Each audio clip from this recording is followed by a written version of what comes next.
The late-night subway station is empty and silent under dim yellow lights.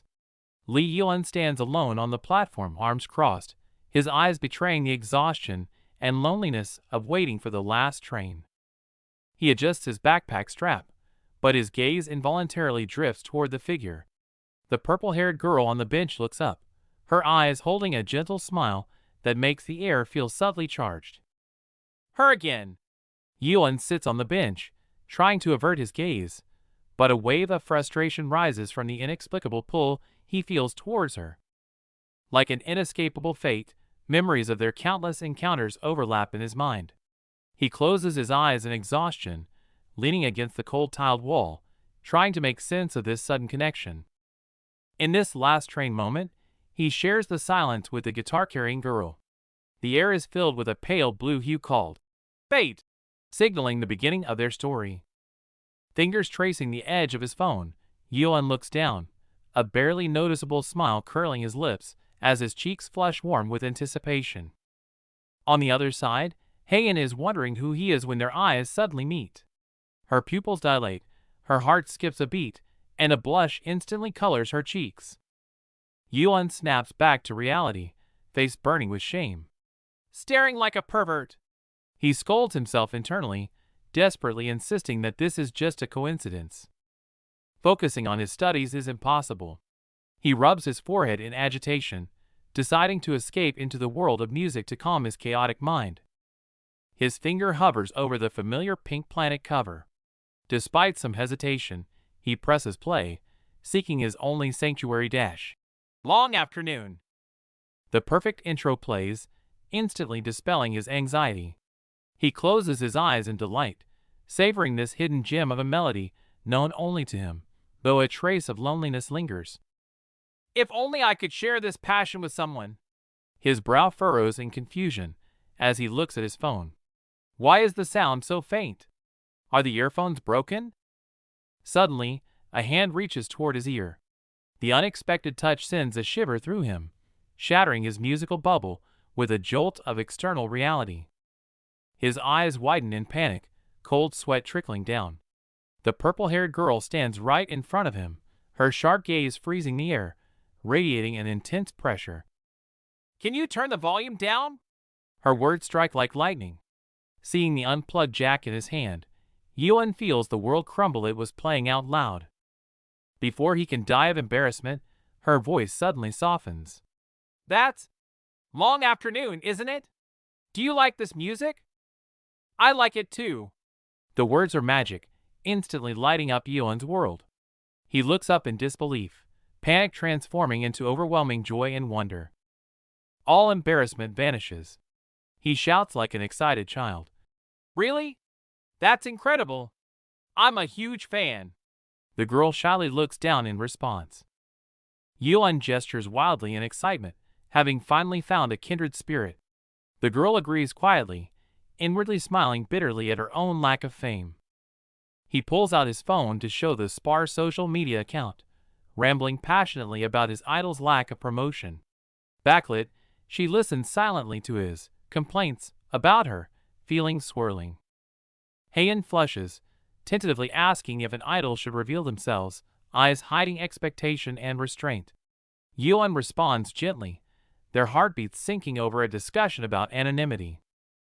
Yun expresses appreciation for the pure music, causing Haein to lower her gaze, cheeks warming. His words feel less like fan praise, and more like a resonance with her hidden soul. Words catch in his throat as Yun tries to confirm their connection, only to be hit by sudden shame, realizing this coincidence exposes the intense attention he's been hiding. Desperate to hide his staring, he feigns ignorance clumsily. But amidst the roar of the approaching train, Haein's calm remark shatters his crumbling disguise instantly. With an elusive smile, she directly points out his lingering gaze.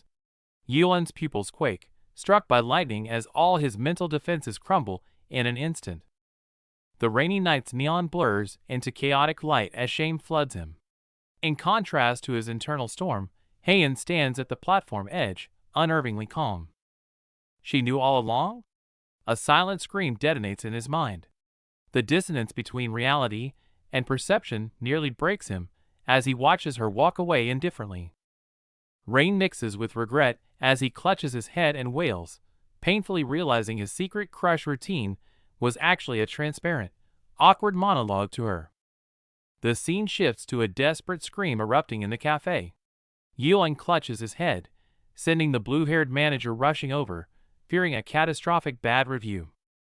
Incoherent with panic, he clings to the manager, terrified of being branded a stalker. The manager freezes, sweating, unable to grasp this sudden emotional catastrophe. Hearing the story, a wise smile flickers in the manager's eyes. Arms crossed, she pierces the fog. If she hated it, she would have fled. This means she's interested too. If he were a creep, she would have switched lines. The rational analysis acts like a sedative, calming Yeon's panic and offering a glimmer of hope to his sinking heart. The manager playfully suggests this is the start of a romance drama. Just as pink bubbles float in Yeon's mind, insecurity bursts them. He tries to retreat, but she pushes again. The cheerful mood drops abruptly as Yeon lowers his head. Crushed by life's burdens, he admits his reality. Barely surviving, he feels unworthy of romance. He lists school and rent to justify himself, but the manager cuts him off. Isn't that how a crush starts? Exposed, Yeon bristles instantly, denying it frantically. Denial softens into gentle compromise as he shyly imagines being friends who talk music. The manager watches his innocence, a knowing, motherly smile spreading across her face. Overloaded with embarrassment, steam practically rises from Yeon's head as he begs for mercy. The manager laughs, snapping them back to reality. Order up. Work instantly dispels the romantic haze. Night falls, leaving him solitary on the busy street. Yeon paces under the streetlights, rehearsing their reunion in his mind. Is she there? Or has she already gone? Taking a deep breath, he clenches his fist to psych himself up, apologize, explain, and talk about their secret idol. But after the adrenaline fades, deep insecurity washes over him. I hope she thinks the same. The prayer vanishes into the night wind. The scene shifts to him fast asleep on the table, exhausted, perhaps dreaming of that purple-haired silhouette. Yeon rushes in, only to freeze in his tracks. Their bench is occupied by a stranger snoring loudly, obliterating his plan. His perfect plan shatters, leaving him screaming internally. Before he can regroup, a cool gaze pierces through him. The purple-haired girl has noticed his panic. Withered by her gaze, Yeon retreats into his notebook, feigning study. He stands stiffly, trying to shrink into invisibility to avoid being labeled a creep. Just as he resigns himself to walking away, a voice cuts through the silence. Are you really going to keep standing there? Yeon jerks his head up like a startled rabbit, cheeks burning. He stammers, pointing to the occupied bench. Ah, well, there are no seats left. A playful smile dances on her lips as she pats the empty space beside her. What are you talking about? There's a seat right here. Sit for a bit. Her gentle invitation melts his defenses. He sinks into the seat, his heartbeat louder than the distant train.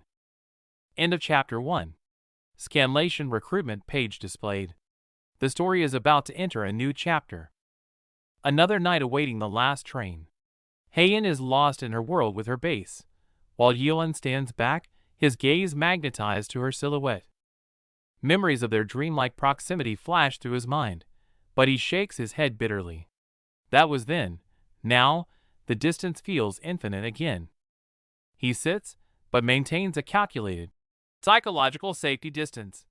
He warns himself, just 1 second, do not cross the line. Late again tonight? Her sudden question nearly makes him jump. He scrambles to explain his part-time bar job, trying to mask his frazzled nerves. Her empathy for his exhausted life warms his chest. Touched, he gathers the courage to ask back. And you? Are you coming from work too? No, Haein smirks. I just like hanging out with guys who have hardcore, specific tastes. The words detonate in Yeon's brain like a bomb. Just as Yeon's mind spirals into forbidden thoughts, Haein bursts into laughter, pointing to a sign. Hardcore, referred to the music studio next door. As she explains it's a rental space for office bands, Yeon wishes the ground would swallow him whole. His imagination had run completely wild. "You didn't think of something weird, did you?" Under her teasing gaze, Yeon waves his hands frantically, face turning tomato red. "No! I swear!" The laughter fades into gentle curiosity. Propping her chin, Haein asks, "You're so busy. How did you find an underground artist like Long Afternoon?" Yeon's gaze softens as he drifts back to that lonely night. "I wasn't looking for it. It was by chance. I had a bad cold, curled up alone.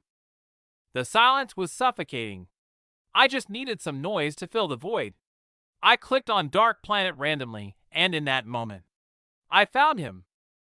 Yeon's voice echoes, sharing how he initially fell for the melody, only to find deeper resonance in the lyrics. The memory shifts to lonely nights where Let It Be soothed the soul on the verge of giving up. When asked for her favorite track, Haein touches her ear, hiding her inner stirrings. She whispers Dark Planet, sharing a secret only the creator herself would truly understand. Mentioning tidal flow, Yeon's eyes light up the platform. As he excitedly mimics the rhythm changes, Haein lowers her head, cheeks burning, silently basking in this pure, unreserved praise. The roar of the train shatters the peace, a cruel reminder of passing time. Yeon is shocked by how fast the moment flew, while Haein clutches her warmth, a trace of reluctance in her eyes. Just before parting, Haein stops. With her back to him, her voice is soft but certain. "About what you said. If Long Afternoon heard that, they would be over the moon." Yeon's heart pounds, not to force a romance, but simply to prolong this soul connection. Taking a deep breath, he summons the courage to solemnly introduce himself in these final seconds. "What is your name?" he asks before the doors seal. The purple-haired girl turns back, leaving the name that will etch into his heart, Shin Haein, amidst the station's wind. A smile plays on her lips as she leaves a bossy yet sweet promise. Speak up next time, or be ignored forever. Yeon stands frozen, blushing to his ears, fireworks exploding in his heart. The train speeds away, taking the purple figure, but leaving behind infinite anticipation. City lights dim, noise fades to silence, leaving only his racing heartbeat echoing in the empty hallway. Back in her sanctuary, Haein finally lets her guard down. She stretches lazily, letting exhaustion wash over her before sinking deep into the soft bed with a satisfied sigh. Her mind drifts back to the ride home, the boy named Lee Yeon occupying her thoughts. But before that, a scene on the subway had nearly made her mistake him for someone unsavory. Back then, the drunkard snored loudly as a black wallet slipped to the floor. Haein watched coldly as the figure bent down, suspicion rising. Is he a thief seizing the moment? Unexpectedly, the hand didn't pocket the wallet but clumsily stuffed it back into the drunkard's coat. Haein was stunned. This suspicious guy was actually foolishly innocent. True kindness doesn't hesitate. Lying in bed, Haein reflects on that moment. That seemingly serious and stiff figure actually hides a heart softer than anyone's. Not just a do-gooder, but her most devoted believer. Imagining him fist-pumping for Long Afternoon, Haein can't help but chuckle. This fate is simply indescribable. The smile fades, replaced by rising insecurity. If they met in reality, stripped of the idol's halo, would that innocent boy still like the real, broken Shin Haein? Shadows from deep memory attack, painting the world a suffocating crimson. Cold stares and twisted smiles, the terror of once being swallowed by malice rush over her like a tide. Keyboard taps rain down like a storm, each click a hammer blow to her nerves. Suffocating in endless malicious comments, her pupils tremble, teetering on the edge of the abyss again. Enough. She clenches her fist, dispelling the nightmare. Taking a deep breath as cold sweat drips, she forces clarity. Ultimately, fans like him just love the pure music. Gazing at the celebrated virtual avatar on screen, she finally finds peace. Let the persona bear the spotlight and judgment. For now, she is content being just an ordinary girl named Shin Haein. Back in her sanctuary, Haein finds peace. Lying beside her virtual avatar, the inner conflict fades. As long as she creates the music she loves, nothing else matters. A quiet moment of self-acceptance. Meanwhile, in the quiet studio, Heian shifts into creator mode. Staring at the vibrant cartoon avatar on her tablet, her finger hovers, hesitating to share a piece of her soul with the world. Duty calls at the front desk. A customer books his next session, then leans in with a blush, asking for her number. The professional atmosphere instantly thickens with awkward tension. "No can do." Heian's rejection is swift, leaving the guy groaning in embarrassment. Shaking off the awkwardness, she grabs the cleaning gear, eager to bury the moment in work. Familiar footsteps interrupt her cleaning. It's her uncle and boss, Hyun-sung. He arrives with a mischievous grin, clearly having witnessed the rejection scene and ready to tease.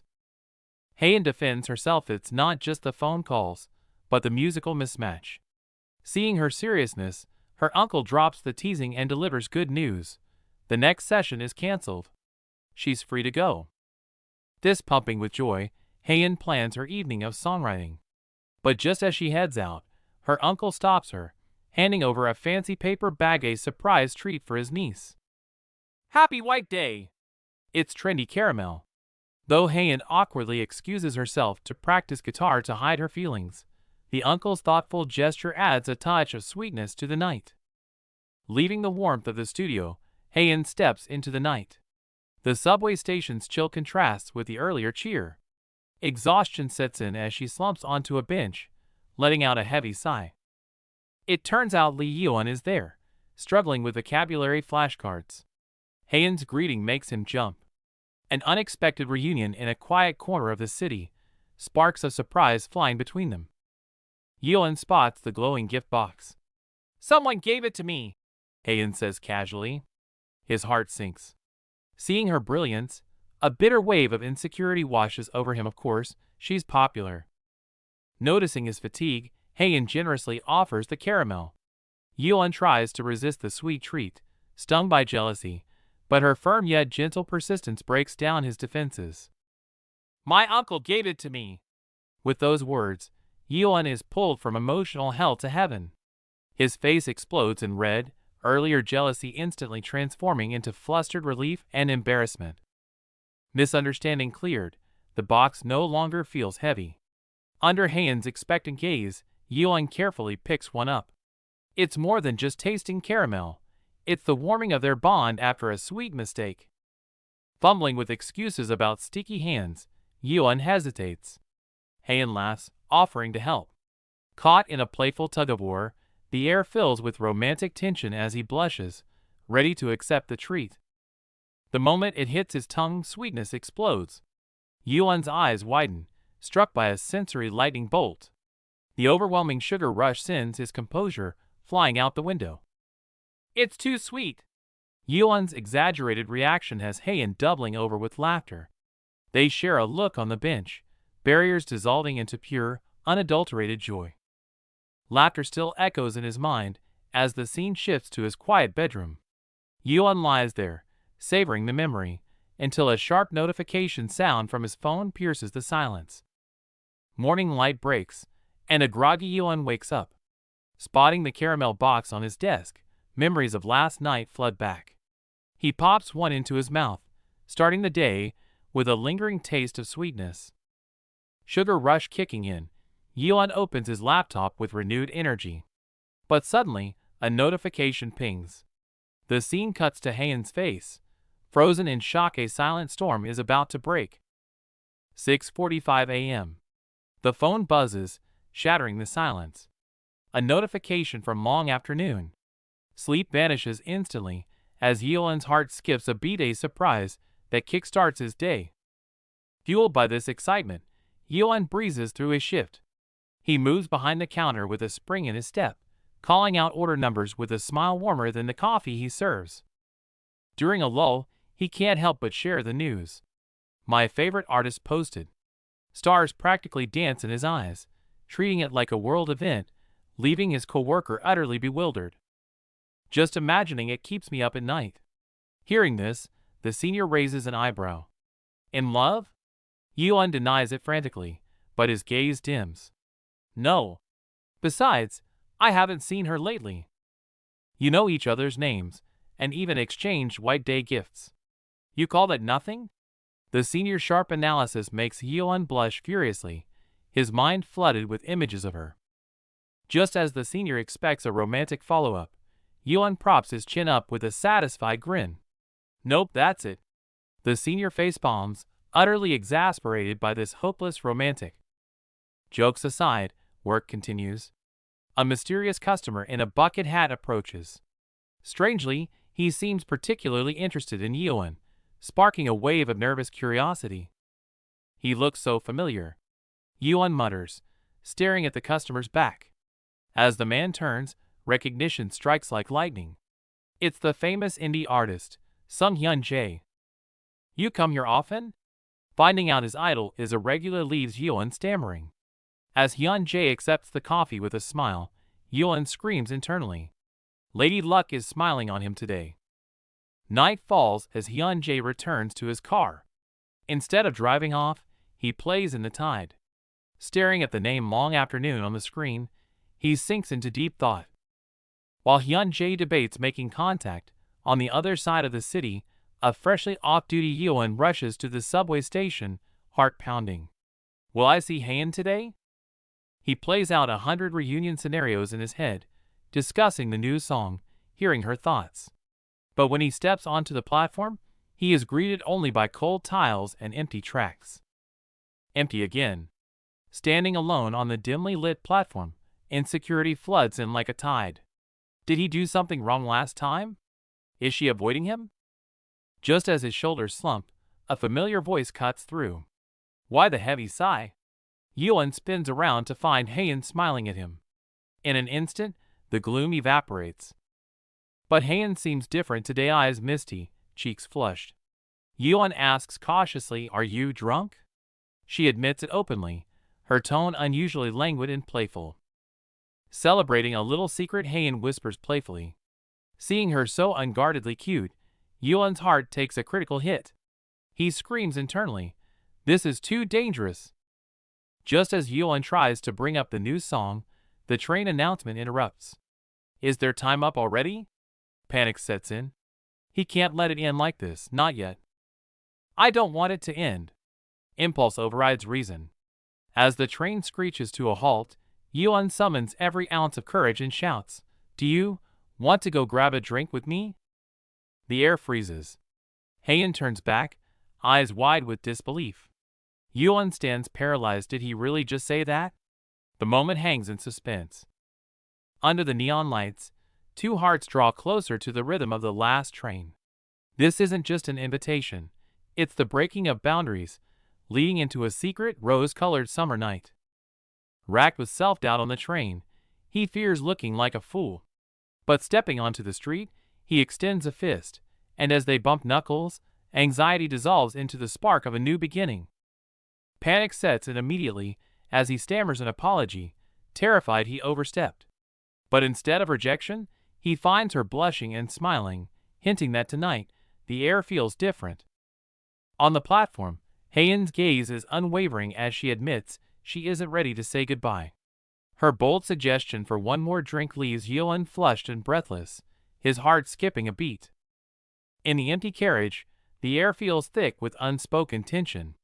Hyeon crosses his arms to hide his racing heart, while beside him, Haein suppresses a smile, basking in the awkward intimacy. With every jolt of the train, their shoulders brush, sending electric shocks through him. He chastises himself for reacting like a lovesick teenager, yet he can't stop his pulse from racing at the contact. Trying to regain composure, he clumsily asks about her commute home. When she decisively chooses a spot near his station, the romantic tension subtly ratchets up another notch. Haein brushes her hair back, playfully asserting her adulthood. Yet Hyeon, blushing furiously, insists on covering her fare, his clumsy chivalry adding a layer of sweetness to the moment. She leans in, a mischievous glint in her eyes, teasing that he must care for her if she gets drunk. The suggestive remark short-circuits his brain, leaving him completely flustered. Then comes the bombshell: she claims she sleeps naked. Hyeon's face explodes into crimson shock, his eyes widening in terror as the playful little devil delights in his reaction. It was just a joke. As the announcement chimes, reality returns on the quiet street corner. The laughter fades, but the residual heat of her teasing lingers in the silent night air. Learning his studio apartment is just 5 minutes away, a flicker of anticipation crosses Hayen's eyes. Yeon, flustered, quickly points toward a distant bar, trying to steer them back to safer, public ground. Just as he confidently takes the lead and she voices her trust, fate intervenes.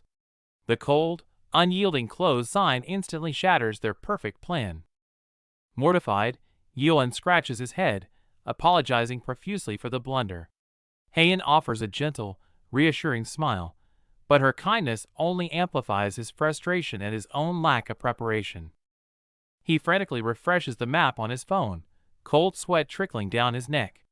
With the internet lagging and panic rising, he spirals what if he can't find a spot, or worse, takes her somewhere terrible. Just as Yeon fears he's ruined their night, Hayen breaks the silence. Watching his desperation, she smiles and proposes the only logical and most dangerous solution. Your apartment. The words hit him like a thunderclap. Yeon stares at her in sheer terror, gripping his phone as his inner voice screams in denial this absolutely cannot be happening. Despite his internal protests, the door clicks shut. Hayen steps into his private sanctuary like a curious cat, praising its tidiness, while Yeon stands frozen in the background, utterly paralyzed. Yeon silently thanks his past self for the manic cleaning spree last week. But just as he begins to relax, Hayen turns and drops the ultimate question. Do you have a girlfriend? The question catches him completely off guard. Staring at her perched on his sofa, he stammers, his mind racing to figure out if this is another one of her teasing traps. She admits she doesn't want to be an intruder, her vulnerability sobering the mood. Desperate to reassure her, Yeon clutches his chest and swears with absolute sincerity that he is, indeed, single. Alcohol loosens Hayen's guard as she laughs in relief, but her gaze suddenly sharpens. She cuts to the chase, asking about Yeon's relationship status.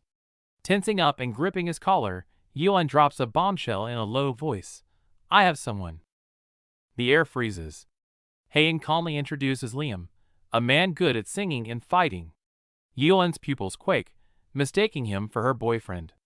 His heart plunges into a moral struggle. Is the tension between them a mistake?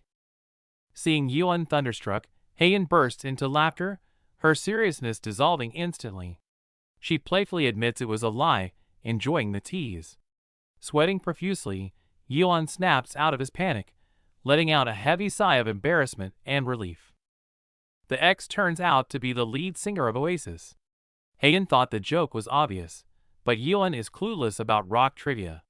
Seeing him still shaken, she apologizes sheepishly, while Yeon struggles to calm his racing heart. Misunderstanding cleared, Yeon cautiously opens a blue beer, worried he overstepped. Hayen offers a gentle toast to break the ice. Under the warm light, alcohol draws their hearts closer, hinting that something significant is about to unfold tonight. No one will get hurt. Hayen's words soothe him. Beer cans clink crisply in the shimmering light. Emboldened by alcohol, Yeon shyly, but firmly clarifies he's truly single. Trust flows between them, thickening the romantic tension. Suddenly, Yeon screams at his phone, shattering the calm.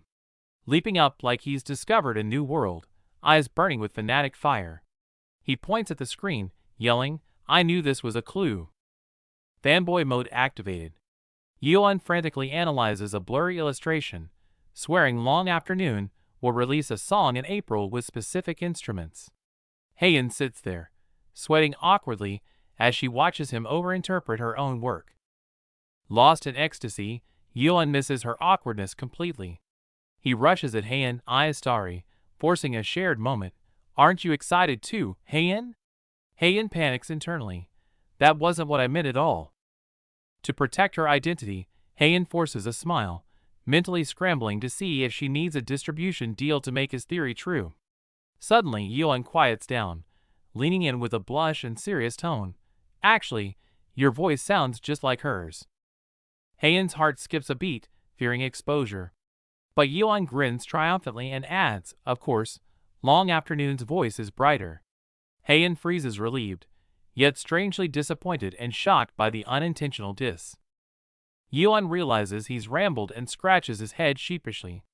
But Heian gazes at him gently, confessing that watching him talk about what he loves is comforting much better than getting tangible and complicated feelings. The air softens again. Feel free to talk then. Yuan's acceptance gives Heian courage.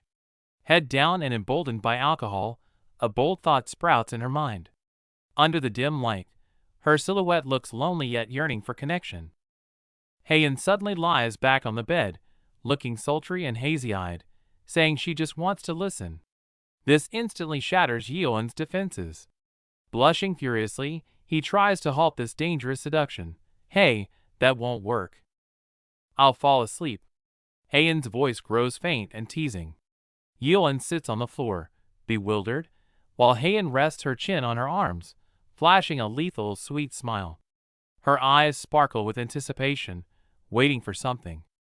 Just when Yuan thinks she's drifting off, Heian drops a bombshell. Can I sleep at your house, Yuan? Time stops. All that remains is Yuan's dilated pupils, and the romantic tension exploding in the silence. A new chapter begins with Heian shining on the cover. But the scene shifts to reality. She lies exhausted on a table, revealing the fragility and loneliness hidden behind the stage, as if waiting for the one person who lets her truly rest. Back to that heart-pounding night. Yuan can't believe his ears, trying to mask his panic with a joke. You're kidding, right? Don't tease me like that. He desperately tries to hold his last line of defense. Heian doesn't back down. Gazing straight into his eyes, she gently but firmly places the choice in his hands. Joke or serious, isn't that up to you? If you say stay, then it's serious. The tables turn. Yuan has nowhere left to run.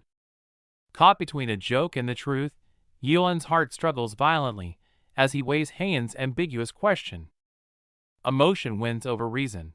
Hearing his decision to stay, Heian's eyes curve into a childlike smile of pure satisfaction. The cozy mood shatters instantly.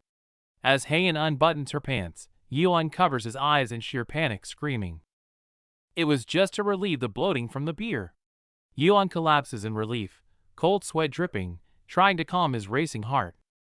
To break the awkwardness, he shyly offers his tracksuit, only to be met with a teasing click of the tongue from Heian.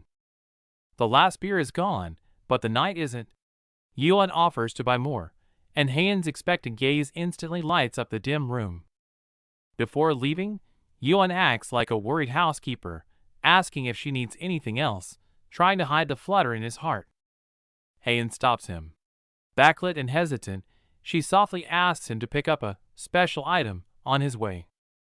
It's almost that time. Heian's shy hint makes Yuan blush instantly. He nods solemnly, unaware he's walking into a massive misunderstanding. In the convenience store, Yuan is lost before the shelves. Uncharted territory leaves him bewildered. What exactly is that thing? Scanning the shelves, his gaze locks onto a box with a heart pattern, and a thunderbolt of realization strikes his mind. Could it be condoms? The insane thought takes root and spreads like wildfire through Yuan's mind. He waves his hands frantically, trying to dispel the shameful thought, blushing furiously as he melts down alone in the late-night store. Squatting before the shelf, the red box burns his hand. He fights not just desire, but the humble self terrified of being rejected again. Recalling the heart-fluttering moment at the platform, Yuan grips the box tightly. This love is too precious. He can't resist any chance to be closer to her. Even with weak knees and a heart about to burst, he surrenders to the wild imagination and buys the pink box. Bursting through the door with determination, the romantic scene he imagined is missing. Only silence greets him. The girl who caused such chaos in his heart is curled up on the sofa, fallen into a defenseless, deep sleep. All turmoil settles the moment he sees her sleeping face. Yuan approaches cautiously, whispering her name, afraid to break the peace. Intending to cover her with a blanket, he's bewitched by her blush. The distance vanishes, and the air of ambiguity explodes between their lips. Positions flip in a heartbeat. Her startled cry fades as she looks up, panic melting into a shy, fluttering admiration for the man above her. Time freezes, leaving only the deafening thud of heartbeats. His face burns crimson, overwhelmed by the intoxicating tenderness of her gentle touch. Is she sleepwalking? Before he can react, she drifts back to sleep with a contented smile, leaving him stranded in a storm of confusion and desire. Memories crackle like electricity. As he dresses, the ghost of her warm breath lingers, a lethal temptation that even the alcohol couldn't drown out.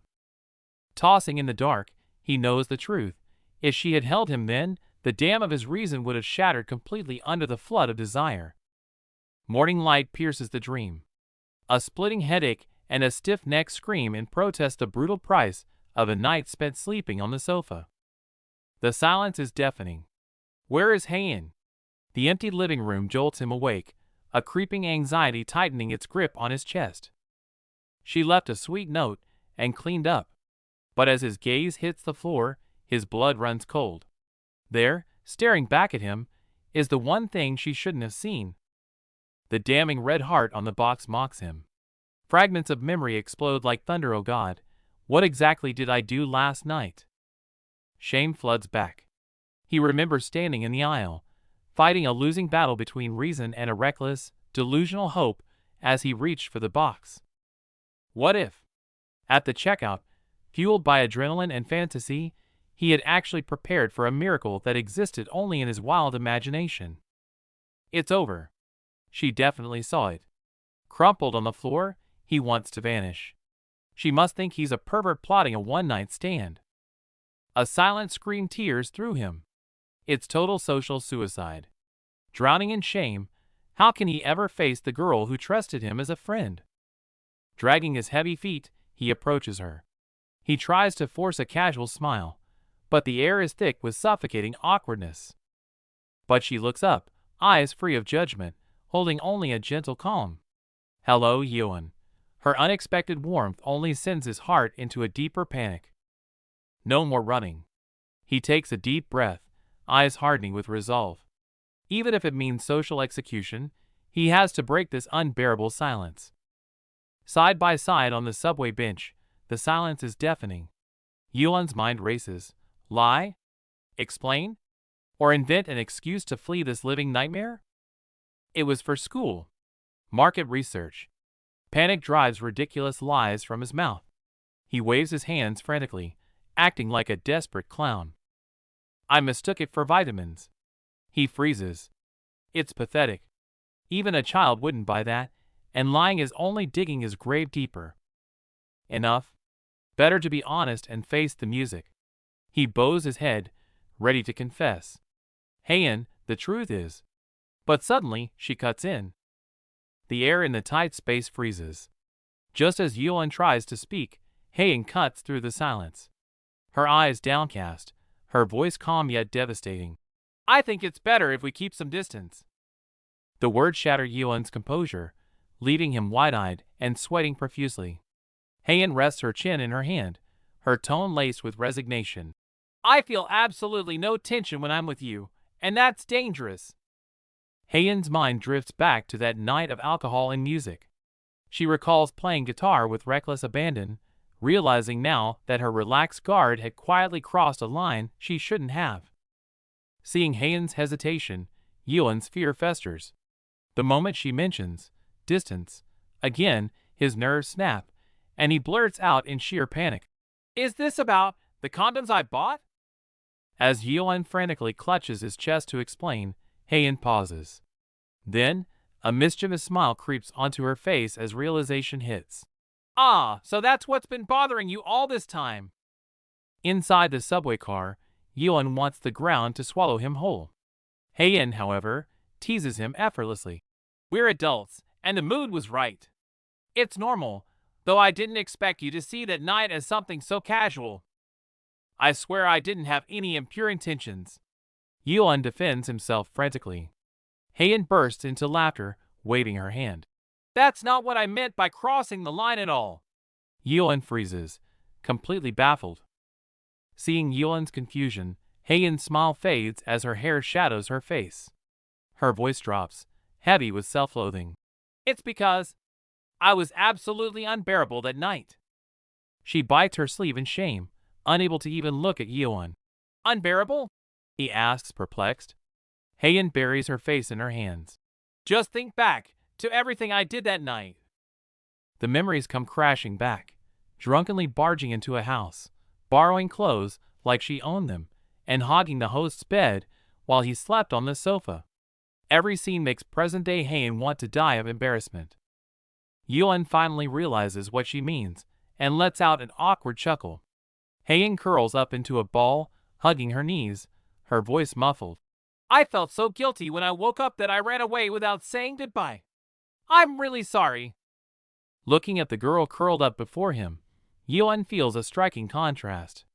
The Heian who always seemed so confident and tough now looks so vulnerable. He reaches out gently, a strange flutter rising in his chest. You never used to care what others thought. Yuan gazes at her flushed profile, his eyes softening.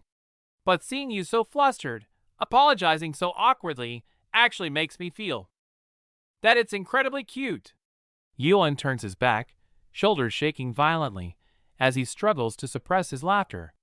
Heian stares at his odd reaction, completely baffled. Why are you shaking? Before the laughter can settle, Heian falls back into worry.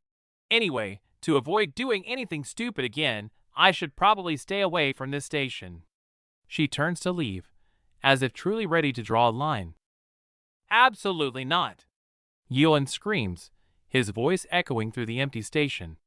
He stares at Heian, his eyes filled with panic and resistance, refusing to accept her disappearing from his world. Heian, startled by his shout, freezes. Why not? Yuan waves his hands frantically, stammering out an excuse. Because Long Afternoon might release a new song. I need someone to talk to about it. The excuse fades into silence. Yuan lowers his head, his voice soft but firm. Especially with you. Heian's heart flutters, but she hesitates. But if I stay close, what if I get drunk and do something stupid again? IT doesn't matter. Yuan raises his voice again, pressing his hand against his chest as if taking an oath. Everything you think is embarrassing. I can handle it all. Leave it to me. Weird jokes, drunken madness, I accept it all. He turns to her, his eyes burning with sincere pleading. So, please don't leave. Seeing his clumsy yet passionate resolve, a blush quietly spreads across Heian's cheeks. As the announcement for the next train echoes, the emotional storm finally settles. Heian smiles, making a promise about snacks, while Yuan quietly confirms in his heart their next meeting is a certainty. Faced with Heian's playful request, Yuan's joy practically overflows, his deal ringing out loud and clear. Seeing his childlike, radiant smile, Heian's heart flutters, and a shy blush creeps up her cheeks.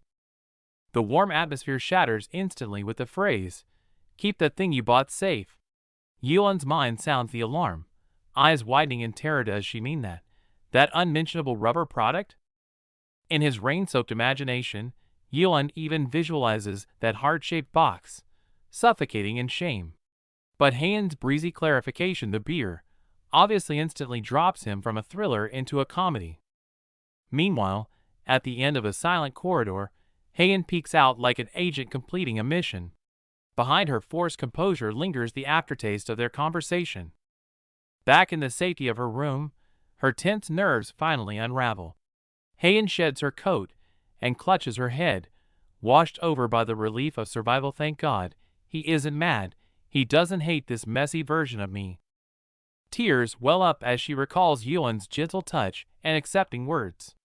The moments of being forgiven flow like warmth through her veins, melting her heart completely.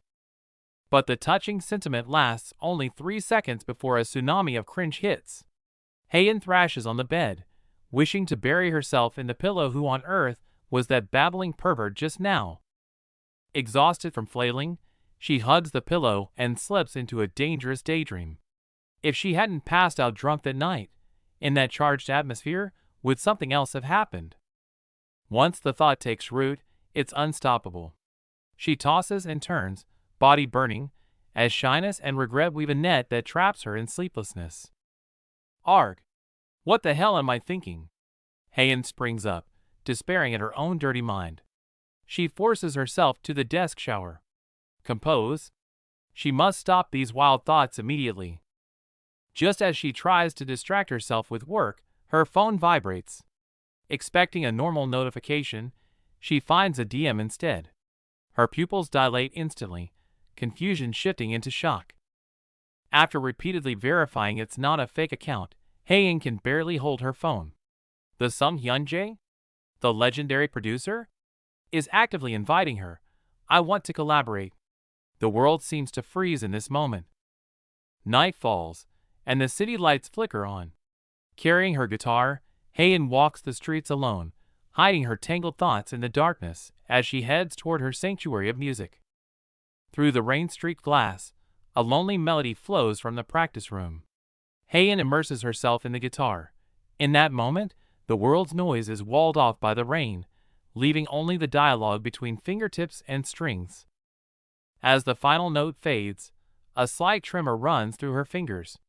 She lets out a long sigh and leans forward, the exhaustion from hours of playing finally overtaking her focus. But putting down the guitar doesn't lift the weight off her heart. The unreplied DM sits like a thorn. Sung Hyun-jae's name circles in her mind, bringing not just opportunity, but immense pressure. The invitation on the screen weighs a ton. She hesitates, craving that stage yet terrified her talent won't uphold the expectation. If she doesn't reply, does it mean she's running away?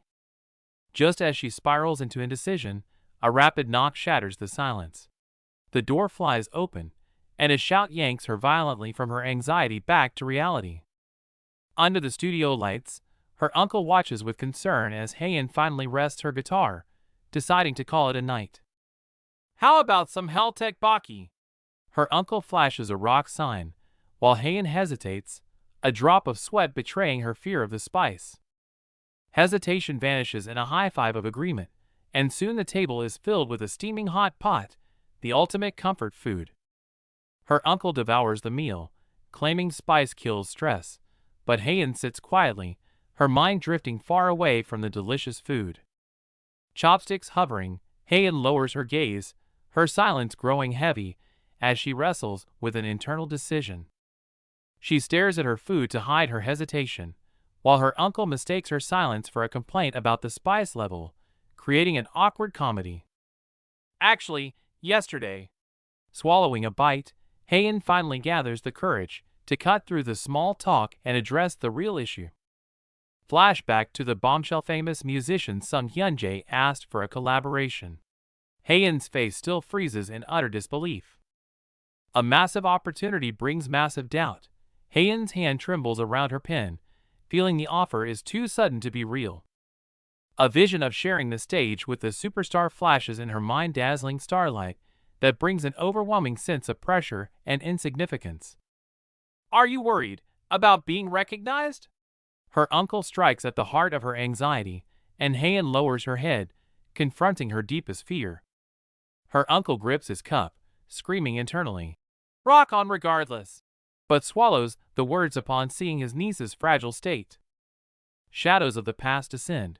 He knows all too well how childhood trauma still lingers like a phantom pain in his little Heian's heart. Tears well up as helplessness washes over him. He knows those invisible wounds have never truly healed. Just as he drowns in sorrowful prayers, Heian suddenly wails the guitar pedal she wanted has been sold out. Sorrow vanishes instantly. Her uncle offers serious advice. Why not meet him? As a fellow musician, he might understand your struggle. Even without collaboration, it's a chance to connect. Heian stirs her drink, her resistance slowly giving way to contemplation. Suddenly, her uncle flips to fanboy mode, demanding an autograph for studio promotion, leaving Heian staring in utter disgust as the touching moment shatters. The night deepens, the noise fades. Heian walks alone down the chilly street, the city lights casting long shadows on her conflicted figure. She clutches her forehead in frustration. The whole day wasted in hesitation, her music plans ruined, making every step feel heavy with regret. Walking through the cold corridor, Heian is captivated by a vibrant billboard. Gazing at the confident, radiant smile, she pauses, a flicker of longing for such perfection rising within her. Her thoughts pull her into deeper darkness, standing before a wall of glowing green eyes. As every screen scrutinizes her coldly, she wonders, how do the stars she admires survive under such constant surveillance?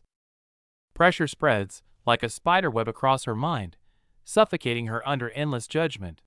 How much courage does it take to stay true to oneself and survive the crushing weight of public scrutiny? Suddenly, the image of that boy with the radiant smile floods her mind. If only she could borrow even a fraction of his fearless warmth and courage, perhaps everything would be different. Lost in thought, a warm hand on her shoulder snaps her back to reality. Yuan appears, like a burst of sunshine, calling her name with pure delight, leaving her momentarily stunned. Watching Yuan excitedly wave a green folder, a drop of sweat trickles down Heian's temple. Still reeling from his sudden enthusiasm, her eyes are filled with confusion and lingering surprise. Turns out that radiant smile was just expression practice for interviews. As Heian takes the brochure, her gaze lingers on his earnest profile, her heart skipping a beat as heat rises to her cheeks. Scanning the dense interview requirements, their conversation turns to the heavy reality of adulthood. As Yuan bluntly complains about the tedious rules, Heian looks at him with a shared sense of resigned understanding. An idea strikes, clearing the gloom from her eyes, as a mysterious smile plays on her lips. Want to try some special training? She suggests, making Yuan cross his arms in instant weariness. Switching instantly into mentor mode, she stands up confidently and commands, "Speak without avoiding the interviewer's gaze." Yuan freezes in his seat, unable to keep up with her sudden shift. Right here? Yuan questions, but Heian is undeterred. She transforms the noisy subway station into a makeshift arena, initiating a game of eye contact right then and there. She leans in close, her gaze burning with intensity. Got it? Yuan's face flushes crimson as he glances around the busy platform, wishing the ground would swallow him up in his embarrassment. Seeing no one nearby, Yuan reluctantly agrees. Giving him no chance to back out, Heian kneels on the bench, instantly assuming the role of interviewer and declaring the training open. The atmosphere tightens instantly. Heian's eyes glint with mischief as she locks onto him like a predator. Yuan clenches his fists, holding his breath in sheer nervousness, as if facing a life-or-death exam. But in a split second, Yuan's gaze shifts, shedding all panic for a rare, serious expression. Heian pauses, stunned by the sudden maturity of the boy before her, a strange flutter rising in her chest. It's a face she's never seen before, calm, focused, giving his all for his dream. In this moment, Yuan is no longer just a shy fan, but a man fighting his own battle against the world. Watching his straight back, Heian feels a certainty rise within her. When he walks into that interview room with such resolve, even this harsh world will be moved by his sincerity and effort. Lost in a daydream of seeing him in a suit, Yuan's voice suddenly pops her pink bubble. Ah!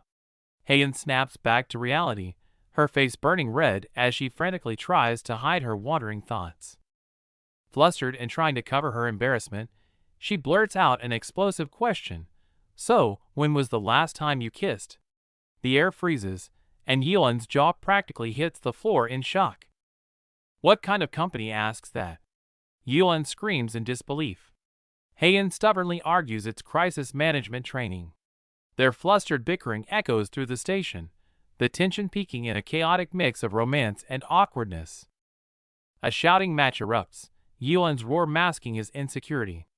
Heian smirks coldly, her words about having no future piercing the air before she sinks into a heavy, suffocating silence. The air chills instantly. Instead of leaving, Heian hands over cash, attempting to end this interview with a cold transaction. Yuan freezes, his eyes a mix of shock and stung pride. Suddenly, the dynamic shifts. She offers a purple guitar pick instead of money, not a transaction, but a musician's personal talisman, leaving Yuan completely bewildered. Heian's gaze softens as she explains the pick holds her energy. Her sincere wish for his success acts like a warm current, instantly melting the previous tension. Clutching the inscribed pick, Yeon feels a tremor in his heart. He looks up, gratitude flooding his eyes, sealing a pure, unspoken bond between fan and idol. Yeon clenches his fist, vowing to carry this charm. Behind him, seeing his sudden determination, Haeun's cheeks flush pink, a quiet, undeniable signal of affection. The scene shifts to playful banter on the platform. Haeun teases him about his flaring nostrils, their laughter echoing the comfort and intimacy growing between them. The scene cuts to a late-night studio across the city. A lone figure sits immersed in a sea of audio tracks, face illuminated only by the soft glow of the monitor. A sharp ding pierces the silence. The producer adjusts his glasses, shifting focus from the sequencer, the notification sound hinting at an anticipated twist. The message on the screen is brief and restrained. "I'll think about it after the interview." He stares at the text, fingers pausing in midair, lost in thought. Reading the insistence on an interview first, the producer's intrigue deepens. This unique, principled approach from Long Afternoon is exactly what he's been looking for. A new chapter begins. Under the night sky, the purple-haired girl stands with her guitar, eyes holding untold stories. Her melody is about to resonate through the city. Arriving at the destination, Haeun stands before the imposing glass facade. Her tight grip on her phone betrays her nerves. This is the coordinate where fates intersect. She gathers courage to ask a passerby for directions, only to be stunned when he instantly recognizes Long Afternoon. A strange connection sparks between strangers. It's the producer, Sung Hyun-jae. He introduces himself with a drink and a warm smile, instantly dissolving Haeun's tension and breaking the ice. Walking deeper inside, Hyun-jae breaks the silence, curious about the other band members he'd heard of. The question acts as a key, probing into Haeun's guarded world. Haeun calmly admits she usually works alone. Hyun-jae nods thoughtfully, the concept of a one-man band deepening his respect for the girl standing before him. A band, yet a solo artist. Appreciation gleaming in his eyes, Hyun-jae gestures for Haeun to enter the studio, ready to begin a deep conversation about music. Under the soft corridor lights, Hyun-jae asks for her name. After a moment's hesitation, Haeun drops her guard and whispers the real name hidden behind her persona, Shin Haeun. Haeun it is. Hyun-jae confirms cheerfully. Haeun pulls down her mask, revealing a relieved smile. In this moment, the seed of trust quietly begins to sprout. Laughter fades into a comfortable silence as they stand side by side in the modern atrium, enjoying the peace of mutual understanding. Yeon breaks the silence, suggesting they head to the studio since the company meeting room is under renovation. At the word company, Haeun pauses, confusion flickering in her eyes. "You own the whole building?" Facing her shock, Yeon waves his hands frantically, bashfully explaining he only rents a few offices. But then, ambition sparks in his eyes, as he jokingly imagines buying the place if his label succeeds. Realization dawns on Haeun, he is building his own label. "That's amazing!" Her sincere praise catches him off guard. His cheeks flush instantly, and he looks down, shyly lost for words. After the brief flutter, insecurity sets in. Her reaction seems too flat. Is she uninterested in the label, or convinced she can succeed alone? Gazing at Haeun's cool demeanor, Yeon marvels silently. She is not just talented, but possesses a steely core that won't be easily won over. It's late, and despite her efforts, exhaustion from an all-nighter is written all over Haeun's face. Noticing this, Yeon gently suggests wrapping up quickly so she can rest. Standing by the door like a gracious host, he lists off the stock coffee, cola, and beer, trying to make her feel at ease. Haeun shakes her head, professionalism replacing fatigue in her eyes, as she insists on diving straight into the topic, the collaboration project. Yeon agrees with a smile. Since they both made time for this, Yeon skips the small talk. He hands over the draft contract, his expression turning serious and focused. Haeun's fingers trace the paper, brows furrowing. After a moment of deep thought, she looks up to ask the question weighing heaviest on her mind. Do I have to perform live or do promotions? Her voice holds a trace of tension, revealing a deep-seated resistance and anxiety about exposing her identity.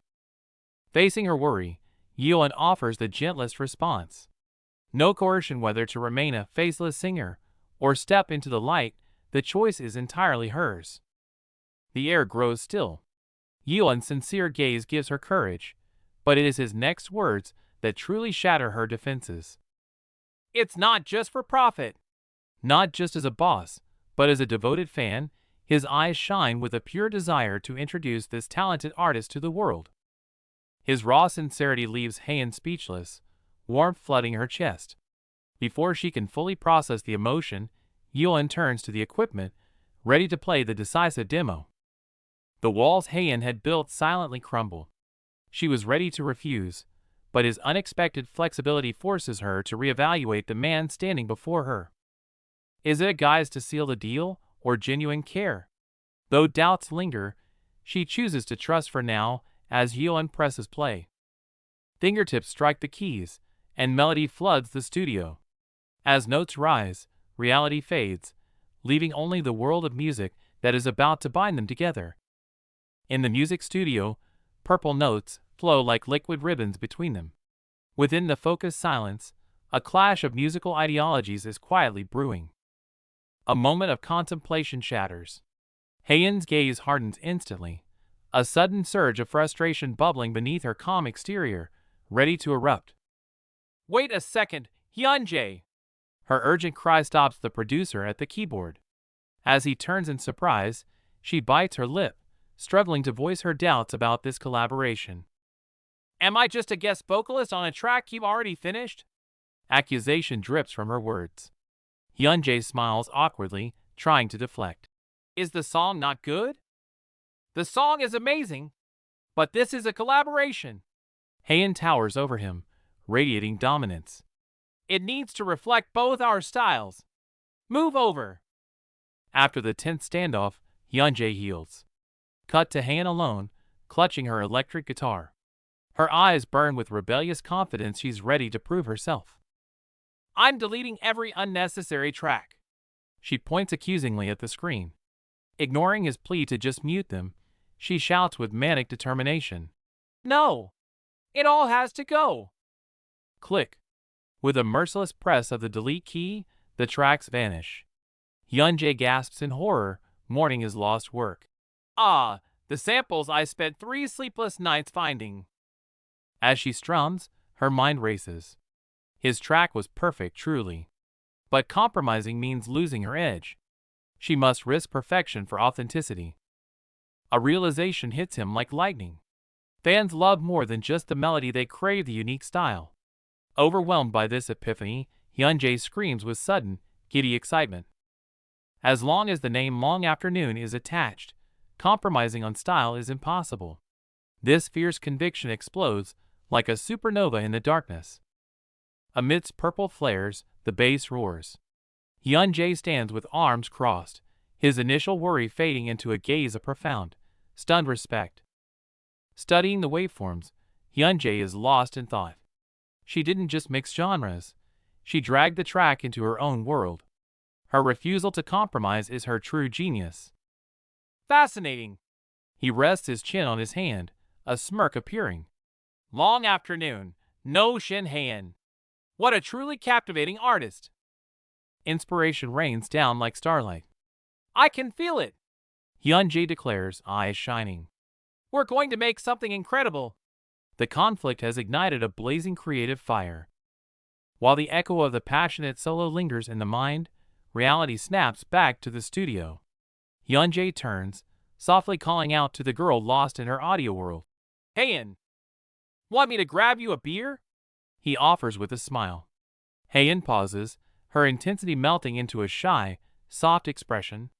The air fills with warm camaraderie. Yes, and let's write the first verse too.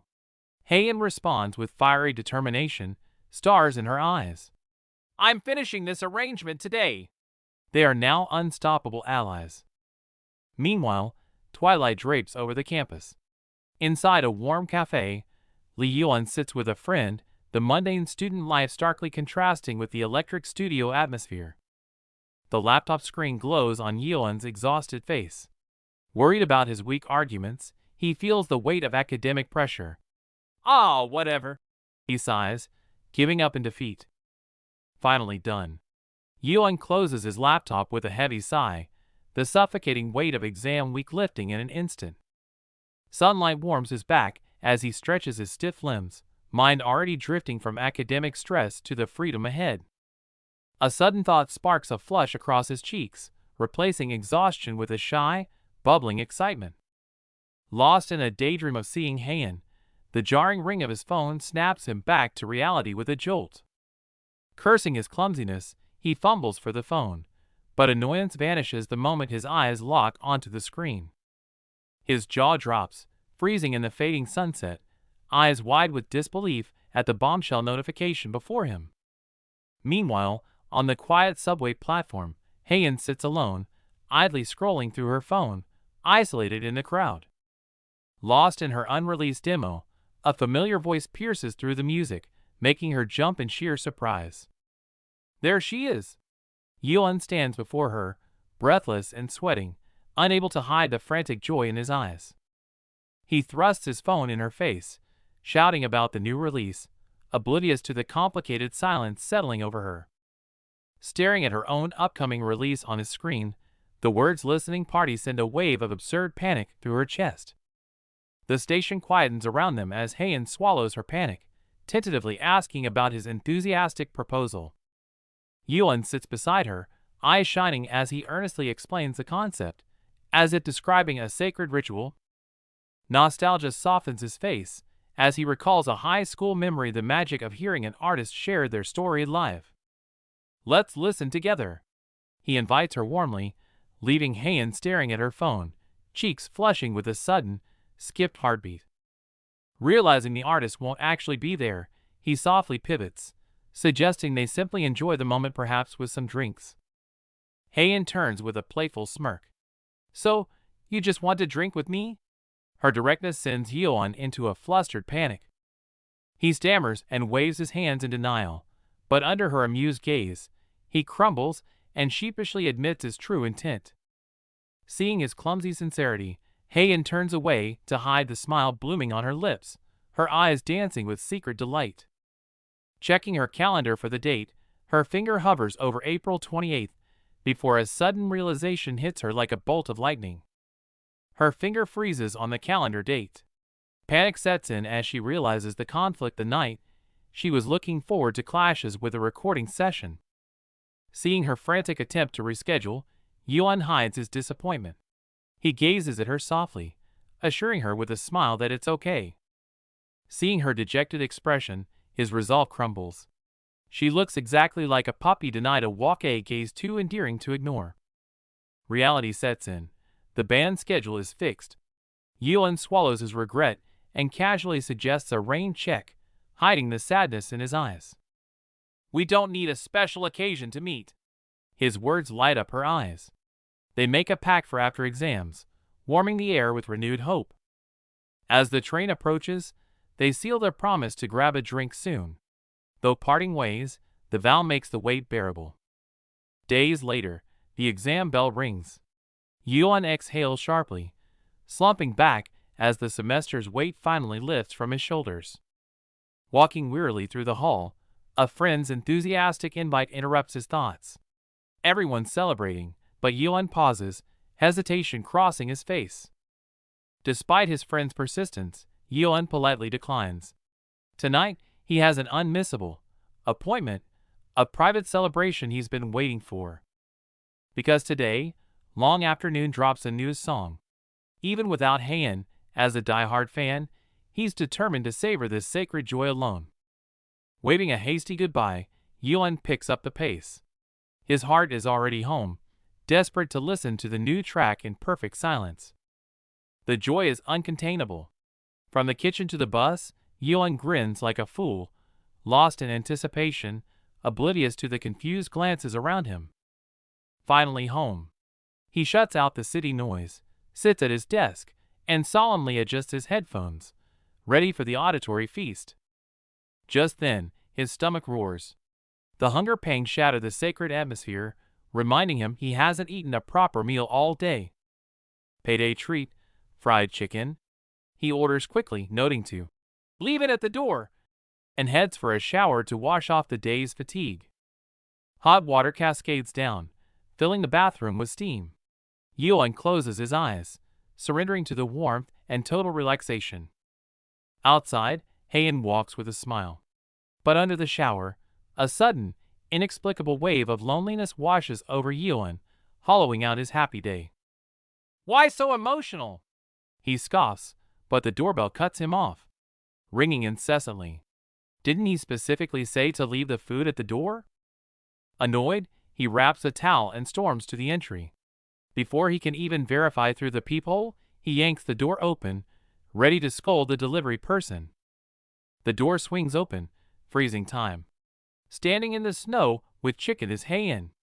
He stands there, half naked, as they stare in utter shock. The door creaks open. Fresh from a shower and dripping wet, Yuan freezes. Standing there is the purple-haired girl who haunts his dreams. Heian weighs the fried chicken, cheeks flushed and eyes twinkling with anticipation. "I found a way to make it. I'm not too late, am I?" Realization crashes down on Yuan. He's wearing nothing but a towel. The air instantly thickens with mortifying awkwardness. "Ah!" A scream pierces the air. Face burning crimson, Yuan scrambles to cover himself, desperate to hide from this humiliating disaster. Heian's amused giggles drift from outside, while inside, Yuan frantically hunts for pants, his mind a complete blank. Oh God, what is happening? Finally dressed, Yuan crouches in despair, screaming internally. The room is a mess, the trash isn't out, and his crush is here right now. Heian seems unbothered. She peeks in, eyes gentle and probing. "Can I borrow some clothes? Before we drink. I'd like to take a shower." The words strike like lightning. Yuan's pupils dilate, his heart pounding in his throat. A shower? Here? Just like their first meeting on the last train, the melody of fate plays again, pulling their worlds infinitely closer. The sound of water fills the bathroom. As warmth cascades over her skin, Heian closes her eyes, washing away the fatigue, a small smile playing on her lips. Just a wall away, Yuan is on his knees, scrubbing the table frantically, attacking every speck of dust in a last-ditch effort to save face. Pausing for a breath, he sits on the floor, a complex sweetness rising in his chest. She remembered my address. Does that mean she hasn't forgotten last time? His thoughts spiral. He starts obsessing over the room scent. Should I clean every day now? Maybe I need a diffuser. Suddenly, the bathroom door cracks open. Heian's voice floats out with the steam. "Yuan, there are no towels in here." "Coming!" Yuan darts around the room like a panicked cartoon character, ransacking drawers for a fresh towel. Handing the towel through the crack, a brush of fingertips sends a shock through him. Listening to the water, he leans against the wall, face burning hot. "Calm down, just calm down." To soothe his exploding heart, he tremblingly taps on a special playlist. A bizarre Buddhist chant remix fills the room. Amidst the solemn yet groovy electronic beats, Yuan meditates, forcing himself into a state of zen. Just then, Heian steps out. She's wearing his white shirt oversized, even on him, damp hair cascading over her shoulders, eyes misty. She tugs lightly at the collar, a hint of playful seduction in her voice. "This shirt, it might slip off with just a little movement. Did you plan this?" Heian touches her collar, her eyes dancing with a mischievous tease in the oversized shirt. Yuan flushes crimson, averting his gaze, until her laughter breaks the thick, romantic tension. Jokes aside, Heian slips into a green track jacket. Though it swims on her frame, she zips it up briskly, flashing a satisfied smile at her reflection. She waves the long sleeves like a child playing dress-up, marveling at the breadth of his shoulders. Watching her petite frame, Yuan wonders aloud how she finished work so early today. At the mention of work, A mysterious smile plays on Hayen's lips. Her thoughts drift away, transporting them back to the dimly lit recording studio not long ago. Back then, she was fully immersed in her music, eyes blazing with passion as she shouted urgent, firm instructions into the mic, radiating explosive energy. Barely pausing for breath, she demanded an immediate check of the mix. Her relentless efficiency drove the studio at a breakneck pace until the final note faded. In the break area, the band members exchanged glances. The usual perfectionist was surprisingly fast today, sparking hushed whispers about her uncharacteristic speed. Despite the speed, no one could deny the perfection of her vocals. The members marveled at her talent while wondering about the reason behind her rush. The moment recording ended, Hayen snapped back to a relaxed state. She confidently announced her completion, but her eyes betrayed an urgent desire to leave immediately. The moment the seniors suggested drinks to celebrate, Hayen yelled, "No!" in a panic. Her intense reaction froze the air, drawing a questioning look from him. Facing his doubt, she scrambled for excuses, blaming the unfinished mix and the absent drummer to awkwardly postpone the celebration party. Before anyone could react, she dropped a goodbye and bolted. The senior was left standing there, staring at the closed door in utter confusion and regret. Yeon imagined reasons for her refusal, feeling a pang of jealousy a boyfriend, perhaps? But seeing her happily eating chicken right in front of him, his worries seemed instantly superfluous. Hearing Hayen explain the unpredictability of recording, the weight on Yeon's heart lifted. With the misunderstanding cleared, he suggested a toast to long afternoons. New song. Hayen generously opened the expensive whiskey, insisting on returning the favor from last time. As the golden liquid poured into the glasses, the atmosphere lightened considerably.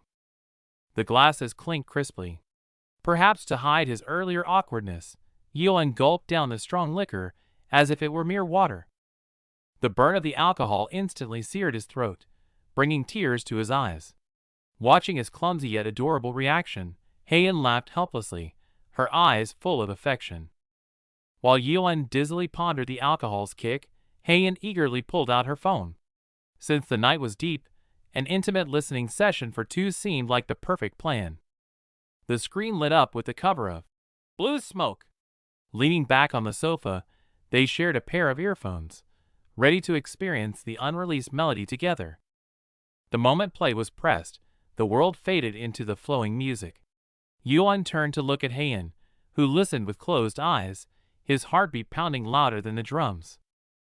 Fingers grazing the screen, Hayen stares at the familiar cover, her mind drifting back to the countless days and nights spent polishing this song, a solitude only she knows. Arranging every note, testing every instrument, as if floating in a vast galaxy, she poured her soul into the melody bit by bit, seeking that one perfect moment. During those nights alone by a solitary light, the mere thought of someone on this earth listening fills her empty heart with warmth. Clutching her cup nervously, two extremes clash in her mind. Will he scream, genius, like a fanatic, or be disappointed by the new style? It doesn't matter if he doesn't get it, as long as he listens. No, Hayen can't lie to herself. A small voice deep inside whispers, I hope he likes it. As the melody flows, she turns sideways, her gaze falling tenderly on his quiet figure, her fingers instinctively wanting to touch that comforting stillness. Suddenly, her eyes widen in shock. Yeon is gripping his arm tightly, his body trembling as he suppresses his emotions. Is he actually crying? At the slightest touch, Yeon jumps like a startled deer, frantically hiding his tear streaks, but unable to conceal the heartfelt confession that it was beautiful. The lyrics strike like a blade and a hug, piercing the most secret corner of his heart. No matter how hard I try, the radiant he remains so far out of reach. Back to reality, facing Hayen's question, she tries to mask the heaviness with a joke, yet her cheeks still flush under his expectant gaze. Is that a critique from a fellow musician? Hayen tilts her head playfully, instantly reminding Yeon of his flustered, incoherent self back when he was just a fan. Throwing all worries aside, not wanting to face tomorrow's awkwardness, they decide to let go completely, aided by the blurry night and alcohol. Looking at her tender, slightly tipsy profile, Yuan feels his heart pounding wildly against his chest, as if it's about to explode any second. Amidst the laughter, Yuan's eyes glaze over. Within the dizzying happiness, he feels a trace of panic. What exactly is he longing for right now? Is it the strong liquor?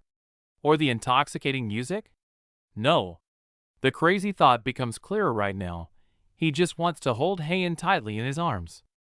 The glass in his hand trembles slightly. He hovers on the edge of reason and impulse, unable to distinguish if this thumping heart is due to love or the whiskey's illusion. The night deepens, much like that last train carrying their destinies, transporting two young hearts toward an unknown destination. The conversation shifts to rock history.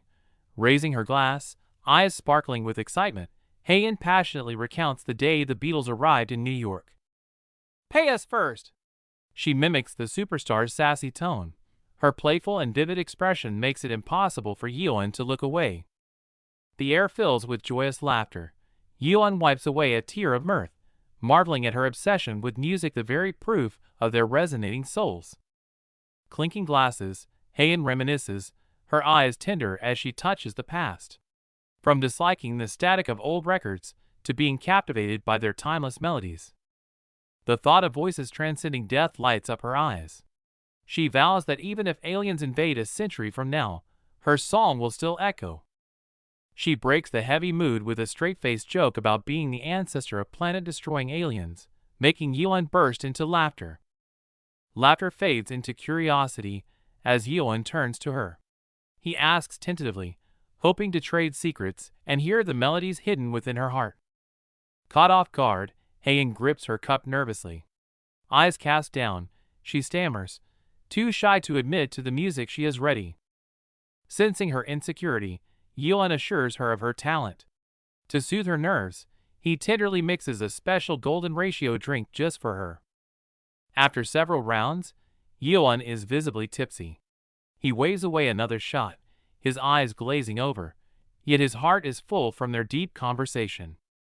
He clumsily blames his fatigue on studying, but Heian just watches him in silence, the air thick with unspoken affection and beating hearts. Without warning, she lays her head on his lap, freezing time. Panic strikes Yuan as he bolts upright, face burning red, heart skipping a beat. To diffuse the tension, she shows him her diary app, explaining how writing her feelings creates a star in the digital sky. She teasingly types that his thigh offers the golden ratio of comfort. Her playful flirting draws a helpless, flustered laugh from him. The teasing escalates as she claims the pillow for the night. Yuan doesn't back down, softly implying he might just have to hold her back. The air stills.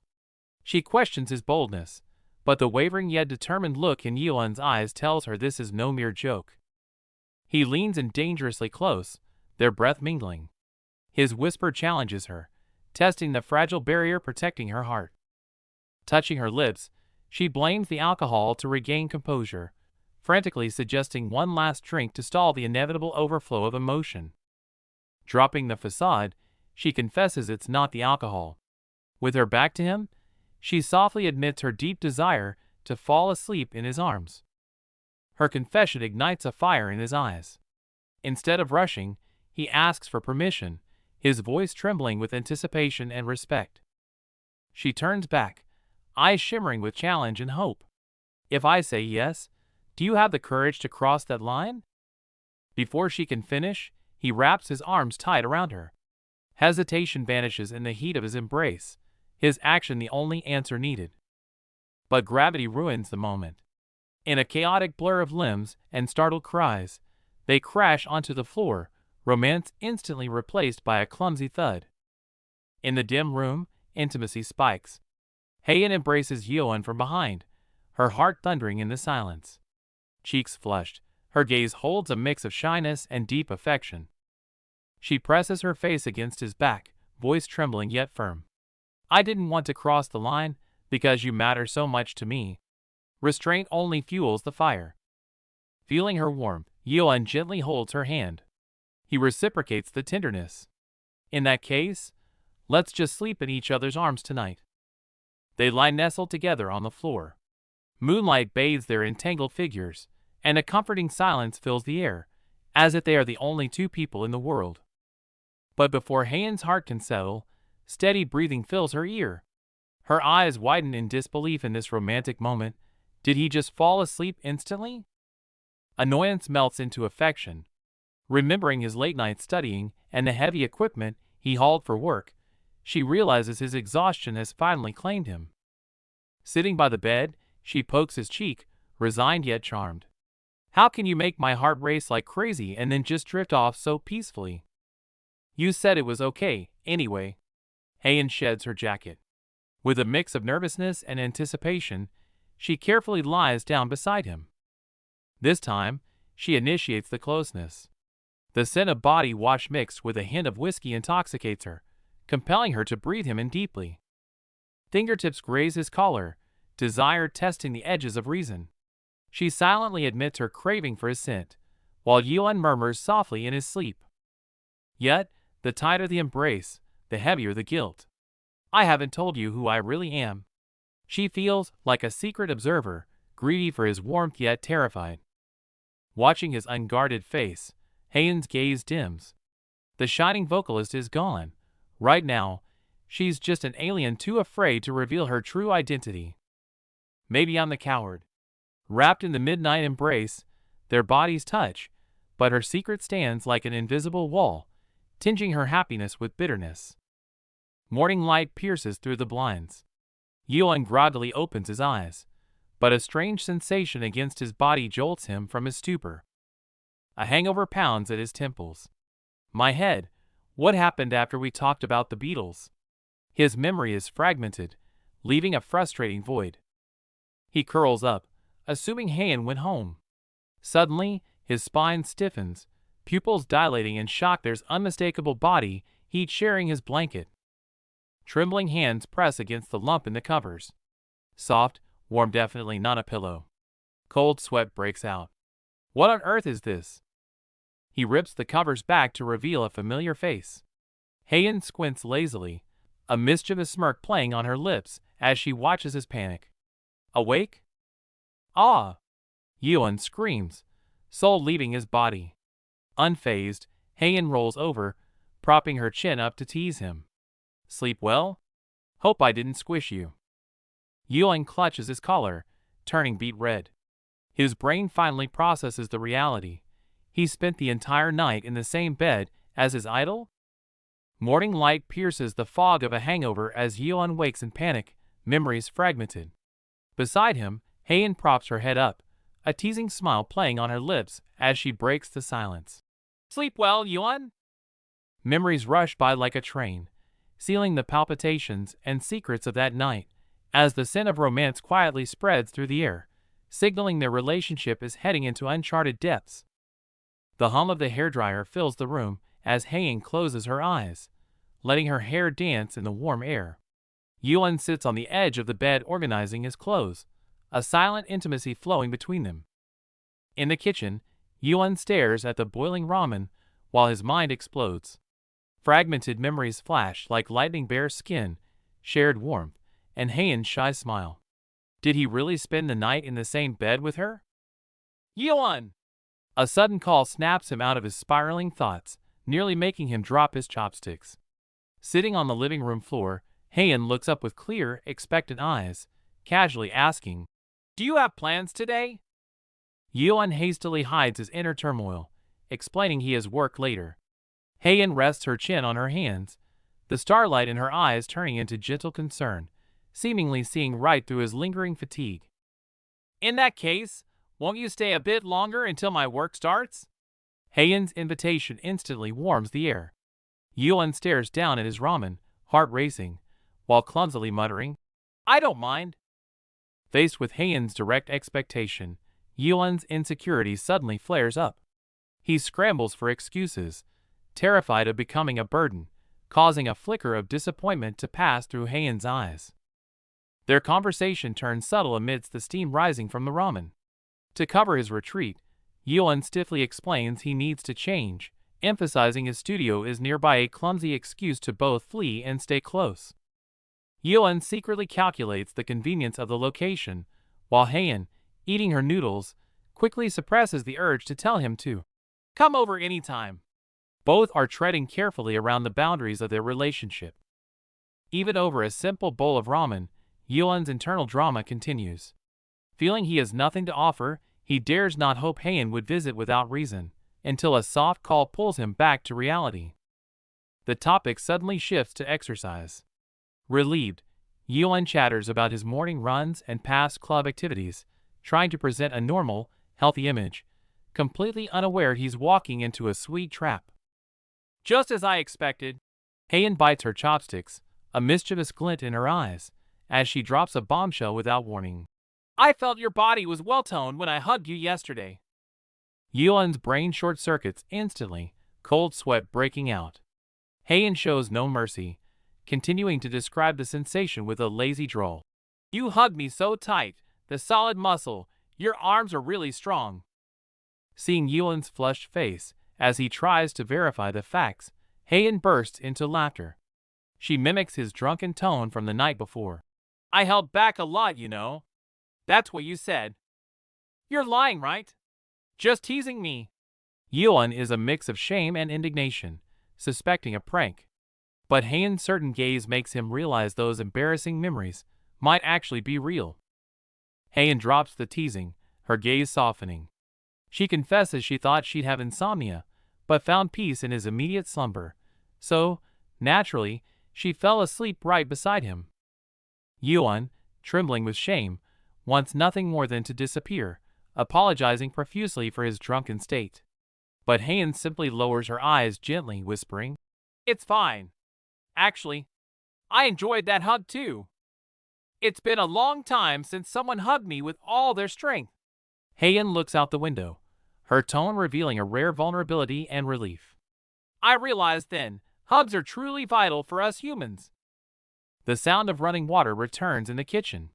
With her back to him, Heian lightens the heavy atmosphere. Since it was a good memory, don't overthink it. Yuan collapses onto the sofa, cheeks burning, his heart unable to calm down. Under the calm city sky, Yuan hits the seaside track, beginning his physical training in deceptive tranquility. Suddenly, eyes wide and face flushed, he sprints with explosive speed like a runaway engine, startling bystanders. Lungs burning, he gasps for air, desperately convincing himself this is for health, not just to show off. Heian's gentle smile fuels his steps, but doubt creeps in like sweat. Does she even care? Legs feeling like lead, he collapses to his knees but grits his teeth, screaming internally, one more lap. Meanwhile, in a quiet corner of the instrument shop, Heian enjoys a peaceful afternoon, oblivious to the chaos elsewhere. She giggles at the bear she sketched. It looks just like Yuan and wonders if she should secretly post it. A sudden hey makes Heian jump out of her skin, turning to find Yuan grinning at his successful prank. Recovering from the fright, Yuan excitedly recounts his unexpected all-night drinking session with the famous producer Hyunjae. Mentioning that Hyunjae knows about the band now, Yuan's smile fades into seriousness as he delivers a message.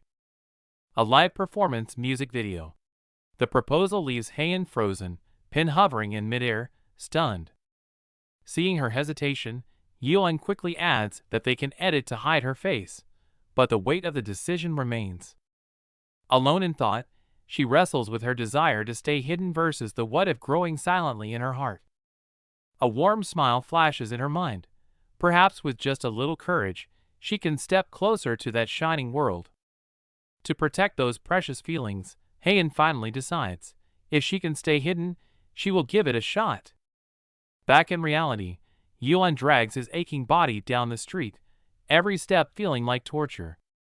Despite the pain, memories of Heian and his completed goals fill him with a sweetness that overrides the exhaustion. He pushes open the cafe door, shouting a cheerful greeting, only to be met with the unexpected absence of his usually noisy boss. Pushing down his confusion, he heads to the back and changes into his uniform, unaware of the approaching storm. As he prepares to take over, a coworker's words tighten his chest. Oh, Ju left sick hours ago, leaving the night shift unmanned. The air in the shop seems to freeze as everyone gathers, discussing their colleague's sudden illness with anxious faces. Learning she was shaking with a high fever and rushed to the ER, worry spreads rapidly through the cramped kitchen, hearts heavy with concern. Not wanting to burden the others, Yuan braces himself and kindly tells his colleague to head home, preparing to shoulder the long night alone. Unexpectedly, the new part-timer Xinyoung flashes a bright smile, her eyes determined as she volunteers to stay and help him through the crisis. This night is destined to be anything but lonely, as a vibrant melody quietly begins to play in their shared understanding. Xinyoung is a powerhouse of energy, moving like a vibrant whirlwind between the counter and customers, instantly lighting up the shop's atmosphere. During a brief lull, Yuan takes a call from the boss. Though the shop is running smoothly, a hint of concern for the boss lingers on his face. On the other end, the boss's voice is weak from the drip but filled with apology, guilt-ridden for worrying his staff while he's down. Hearing that Xinyoung volunteered to stay, the tension in the boss's voice finally melts away, and a relieved smile touches Yuan's lips. But realizing the young girl is pulling a double shift, both Yuan and the boss feel a pang of sympathy, even if she claims it's just for the extra cash. Confirming everything is settled, Yuan hangs up, the weight lifting from his chest, replaced by a newfound respect for his reliable new partner. Yuan relays the promise of extra pay, and they exchange smiles. The words "we'll get through this together" instantly bring them closer. Facing the potential surge of night customers, Xinyoung confidently flexes, using her boundless energy to dispel Yuan's last bit of worry. Seeing her overflowing energy, Yuan turns to head out to the back alley with relief, only to be suddenly stopped by Xinyoung, who has one more thing to say. Learning Yuan is her senior, Xinyoung winks playfully and declares she'll drop the honorifics, her boldness surprising yet amusing Yuan. With the tasks inside momentarily paused, Yuan steps into the back alley, the city twilight pulling him into a moment of deep reflection. Weighing the heavy trash bags in his hands, Yuan's thoughts drift to the unguarded girl inside, stirring a long-forgotten ripple in his heart. He used to open his heart just like her, but somewhere along the way, he started carefully calculating distances in every relationship, holding himself back. Just as he sinks into melancholy, a panicked scream from inside shatters the silence instantly. It's not danger, but a worse nightmare: a massive delivery order of 15 sandwiches right before closing. Chaos erupts in the kitchen instantly. The kitchen is a battlefield, orders piling up like an avalanche. Panic sets in as beverages spill, and stress levels skyrocket. Amidst the chaos, the new hire Xinyoung proves surprisingly capable. Senior Yunwoo breathes a sigh of relief, impressed by her efficiency. A sudden equipment failure sparks brief panic, but their teamwork resolves it instantly. Finally, a rare peaceful silence settles over the empty cafe. Exhausted, Yunwoo stretches his aching shoulders. He kindly urges Xinyoung to leave early, sparing her the late-night closing shift. Learning she lives nearby, Yunwoo jokes about keeping the taxi fare. They wave goodbye in high spirits, the air filled with warm camaraderie. Left alone, the noise fades into silence. Yunwoo's smile drops as he faces the solitude and responsibility of closing up shop. A sudden flutter in his chest makes him pause.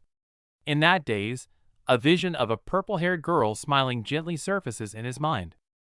His thoughts drift back to that night. Yuan finds himself obsessing over a question he never dared to ask. How old is Heian really? In the subway memory, Heian casually drops a bomb. I'm 39. Yuan freezes, his entire worldview shattering in an instant. The shock short-circuits Yuan's brain. He trembles in confusion on the bench, while Heian remains maddeningly calm. Realizing he actually believed her, Heian yells, "It's a lie," in flustered disbelief, while Yuan nearly sobs from the emotional roller coaster. Misunderstanding cleared, Yuan genuinely praises her youthful look, then cautiously probes for her real age, eyes full of hope. Instead of answering, Heian teases with a playful smile, does not knowing really matter? Leaving him flustered and anxious. Realizing his abruptness, Yuan bows his head in guilt. Yet, his clumsy sincerity unexpectedly touches a soft spot in Heian's heart. A small smile plays on her lips as she offers a deal. Only if you call me Heian SSI from now on. She craves that adult respect. Yeon is baffled, but Heian stands firm, her eyes clear. Others might find it weird, but I like it, she admits openly. It makes me feel respected. Yeon overthinks it as some roleplay kink, flushing crimson as he frantically denies the misunderstanding. Seeing her shy yet firm insistence, Yeon's heart skips a beat. He stammers, agreeing to this intimate new way of addressing her. Finally, she whispers the truth, I'm 21. Yeon freezes. The number implies a gap he hadn't anticipated. Yeon's jaw drops. 21 and already working. It shatters his perception of reality, the shock momentarily outweighing the romance. As Heian calmly explains her early start in the workforce, realization hits Yeon like a brick. His face burns crimson, sweat forming on his brow, as he recalls the sheer embarrassment of mistaking her for a student. The memory of her downing whiskey, like a pro, still sends a shock through him. But the roar of the arriving train pulls him back, and his heart skips a beat as she leans comfortably against his shoulder, the atmosphere turning sweet and intimate. With a mischievous glint in her eye, Heian steps closer, demanding a change in how they address each other. Yeon stammers, his mind racing with the flustered possibility of a new title, leaving him laughing nervously. Yeon admits he was fooled by her mature demeanor. Heian grins, transforming into a playful little fox before his eyes, her expression radiating a mix of cunning charm and adorable triumph. Meanwhile, in the quiet corner of the cafe, exhaustion sets in. The boss collapses into a chair, letting out a heavy groan, the weight of returning to the grind crushing the brief peace of the break. In the kitchen, she massages her stiff neck, visible fatigue on her face. The silver-haired senior approaches, eyes filled with worry, warning her softly not to trade her youth and health for mere money. Financial woes elicit a shared, bitter laugh. But the mood lifts instantly at the mention of the new part-timer, her bright energy shining like a beacon of yellow light through the dull routine of their workday. Despite the rookie mistakes, affection for the newcomer is clear. The senior stands with hands on hips, a warm smile gracing his lips as he admits his genuine relief and reliance on his colleague's presence. The brown-haired employee leans in close, whispering that he's the only one trusted. The senior flushes red instantly, scrubbing dishes furiously to hide his embarrassment while grumbling about the sudden affection. Watching the senior's cool demeanor, a spark lights up in the brown-haired man's eyes. He touches his chin, a plan forming as he tentatively asks about the upcoming day off, mischief brewing. At the offer of a meat treat, the senior freezes, then explodes in comedic rage. Realizing it's a repayment favor, he screams in frustration he'd much rather just have the cold, hard cash.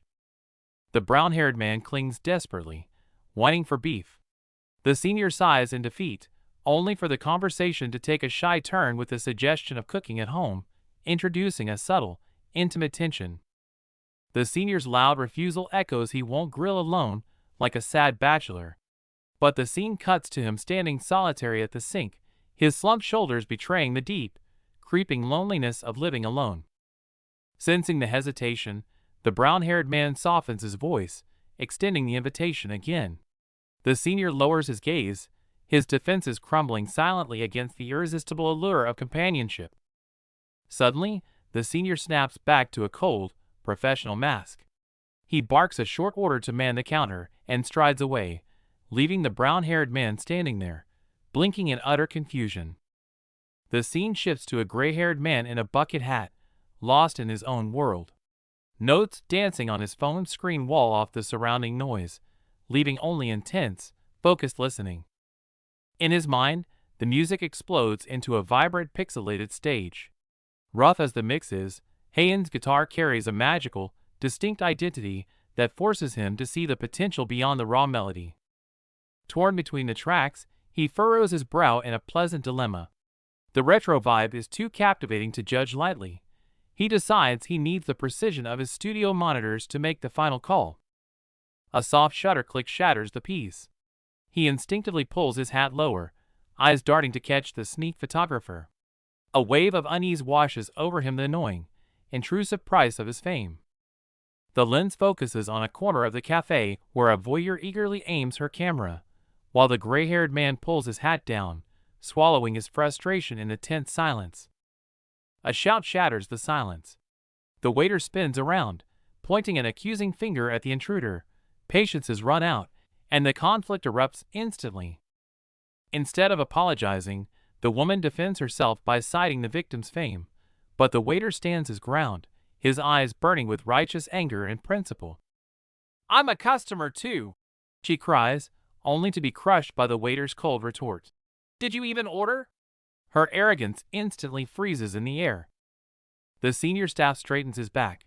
Though usually mild, he now issues a firm ultimatum to protect the real customers, his tone leaving no room for argument. Outside, the woman screams threats of revenge, but the staff member simply waves goodbye with a breezy smile, the most powerful retort to her unreasonableness.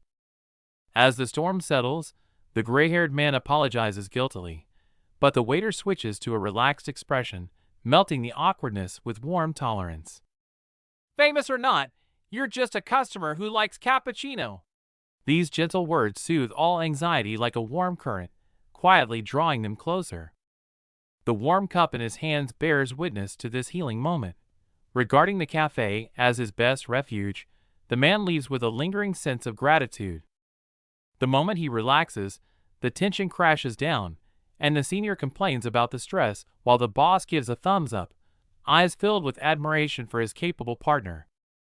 Saying, "Don't be like me," with a hint of sundry exhaustion, he suddenly shifts gears. "Anyway, I want some meat too." Appetite is the best stress reliever. The moment the plan is set, their faces flush with anticipation. As night falls, the city lights seem to warm up for the upcoming gathering. Cut to the street, where Li Yuan stands alone in the bustling night, looking down at his phone, his isolation and anxious waiting magnified by the surrounding noise. His finger hovers over the job application page as reality crashes in like a tide. No one else has applied yet. He tries to console himself, but his brow furrows deeper. On a night meant for relaxation, anxiety wraps around his heart like a vine, torn between "must work hard" and "take a break." His eyes reveal deep exhaustion. Deciding to escape reality, he clicks on his favorite band, Long Afternoon, but a split second before the music starts, a detail on the screen makes his pupils dilate in shock.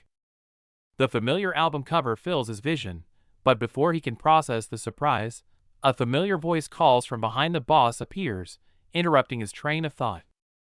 Looking up sharply, Yuan is startled to see someone with the boss. It's the part-timer Shin Young.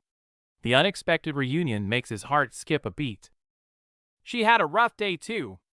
The boss's gentle explanation clears the confusion, and Shin Young's shy smile warms the night air. It turns out everyone is seeking healing. All worries are cast aside. Shin Young throws a fist in the air shouting, "Let's eat meat!" And their laughter instantly lights up the night as they march toward a delicious meal. Under the night sky, the boss's eyes gleam with manic hunger as she screams about devouring a whole cow, while beside her, Yuan buries his hand in his pocket, his trembling fingertips betraying his hidden nerves. Suddenly, warmth wraps around his arm. Clinging to him like a child, she calls out a sweet "Appa" and urges him toward the meat, leaving Yuan stunned and heart-pounding. As they walk side by side down the corridor, her giggles echo in his ears. Yuan moves stiffly, confused by this sudden intimacy, as a strange, unfamiliar sensation quietly blooms in his chest. His gaze falls on their linked arms as he tries to steady his breathing. It was supposed to be just a meal, but this unexpected touch complicates everything, making even the phone notification sound jarring. Meanwhile, in another corner of the city, Shin Hayan sits alone on the floor. Her fingers strum the strings, but the right note remains elusive, the scattered sheet music mocking her lack of inspiration. She pauses in frustration, purple hair falling over her shoulders. Is it the rhythm, or just hunger? Caught between self-doubt and primal instinct, She lets out a helpless sigh. The scene cuts back to the track titled, "My Bias Gets on the Last Train," like a pause frame in a player, where people from two different worlds wait for fate to press play. Inside the barbecue restaurant, red meat sizzles on the grill, sending up savory smoke. The boss closes her eyes, takes a bite, and a smile of pure, worldly bliss blooms on her face. With meat comes the need for alcohol. Amidst the lively chatter of the restaurant, the boss waves her hand, ignoring her fatigue, and boisterously orders another bottle of soju. Facing Yuan's concern about her hangover, the boss winks slyly, citing the twisted logic of fighting poison with poison. The phone screen illuminates her mischievous look, leaving Yuan exasperated yet amused. "But you're here, aren't you?" she says, chin in hand, her tone suggestive. This casual reliance makes a stranger mistake them for a sweet couple. Yuan wants to object, but his cheeks betray him with a flush. The waitress curiously probes into their relationship. The boss smiles, explaining their dynamic of working and eating together, revealing a natural companionship that feels even warmer than romance. "Just a guy and a girl." The waitress's casual tease instantly ignites Yuan's embarrassment. He crosses his arms tightly, face burning red, and loudly denies it, trying to mask his panic with volume. Emboldened by the alcohol, the boss jokes, "I was the one trying to seduce him." Yuan's eyes widen in horror, hands over his mouth, completely defeated by her teasing laughter. After the joke, the boss's gaze turns serious and probing. She leans in slightly, staring into Yuan's shifting eyes. "Since you live alone, you don't have a girlfriend, right?" Just as Yuan admits to being single, the boss keenly catches his hesitation. Tapping his arm, her eyes twinkling with gossip. "But actually, there's someone you're kinda seeing, isn't there?" Bullseye. Yuan breaks into a cold sweat, eyes darting around in panic. Under her rapid-fire questioning, he can only stammer, "Just someone I see often." The scene flashes back to that distant moment at the hospital, and Yuan's voice lowers. Without even a phone number, hardly even friends, the fragility of their connection leaves a bitter taste. Yet he tightens his grip on the glass, his gaze turning unusually gentle and firm. "If I had to define it, she is someone I want to keep talking to." This sincere confession softens the air. The boss watches him quietly, then lifts the bottle to break the brief silence. "Your glass is empty. Another round?" The noise of the party explodes as a waiter screams, making Yuan tremble in fear, while the boss beside him raises her glass, cheering in the chaos. The noise fades as his mind drifts back to that quiet afternoon. Sunlight fills the empty studio where Heian stands alone, immersed in the vibration of the strings. Creative block tightens her brow, but Yuan leans in with a warm smile, trying to break the heavy atmosphere with a light-hearted question. "Hey, what's for dinner?" Seeing Heian collapse listlessly on the floor, Yuan drops the jokes and crouches down, his eyes betraying unconcealed concern and worry. It usually flows naturally, but this time, Heian lowers her gaze, pouring out her creative anxiety to her gentle listener, her voice heavy with helplessness. Watching her corner herself, Yuan gently bends down and suggests, "Since you're stuck, why don't we sneak out for some good food to give your brain a break?" "I'll handle everything." Yuan's assured smile dispels her hesitation, and Heian finally puts down her guitar, eyes lighting up with anticipation for their escape. The happy promise of the past echoes, but reality is a late-night street. The drunken boss sways with an empty bottle, whining to the night sky about loneliness, pulling Yuan back to the helpless present. "Maybe I shouldn't have divorced." She unguardedly tears open old wounds, spilling regrets with the alcohol, leaving Yuan awkwardly listening to her repetitive drunken truths. Sadness vanishes instantly, as the boss excitedly demands a second round. Yuan tightens his backpack straps, rationally trying to escape this endless alcohol marathon. "Fine, I'll go alone." Rejected, she storms off into the night like a petulant child, leaving Yuan standing there, his eyes filled with helplessness and worry. Watching her swaying figure wave goodbye, Yuan sighs, unable to just walk away. Tired or not, I can't let her pass out alone on the street. Just as he moves to follow, a hand suddenly clamps onto his wrist. Yuan turns in surprise as the air thickens with an ambiguity that refuses to be ignored. The promise to go home was a lie. With a sly wink, the boss drags a sweating Yuan toward her premeditated next stop, giving him no chance to escape. Fueled by alcohol, she hooks her arm through his, leaning close. Actually, I just wanted to talk to you more. It's not just drunk talk, but a dangerous test of intimacy. Are you thinking about that person? The boss leans in close, her gaze sharpening as she probes into Yuan's mysterious girlfriend, instantly tensing the atmosphere. You'll get hurt if you're too serious. Speaking from experience, she coldly condemns what she sees as a fake relationship, her eyes filled with weary desolation. Even if it is a joke. Yuan stops walking, his gaze unusually firm, showing the courage to protect his feelings in front of his boss for the first time. I prefer to be direct, even if I end up crying. His clumsy yet naked sincerity instantly turns the boss's teasing into ashamed silence and admiration. Misunderstanding melts in the night breeze. The boss touches his arm with a radiant smile. You're a truly good guy. From now on, we're real friends. The night blurs as the boss hangs heavily on his arm, slurring that it's just a habit. Yuan sighs, dragging his feet, feeling nothing but exhaustion from this endless night. Just a short while ago, under the same twilight, his gaze pierced the crowd to find her the one who moved his heart nestled in another man's arms, a sight that stung his eyes. The girl with violet eyes looks down at her phone, flustered. In this moment of cross gazes, the air hangs heavy with suffocating misunderstandings and distance. The memory explodes in his mind. Yuan's pupils dilate, cold sweat dripping. It was definitely Han. And that man holding her so intimately, the brutal truth rains down on him. Impossible. His mental defenses crumble instantly. Her claim of being single clashes violently with the image in his mind, shattering his trust, and leaving only the stinging pain of betrayal. Fate plays a cruel joke. On one side, Heian's innocent dinner hunt with her uncle. On the other, Yuan trapped by his drunk boss. Pure bonds twisted into scandalous misunderstandings in each other's eyes. Dreams swallow reality.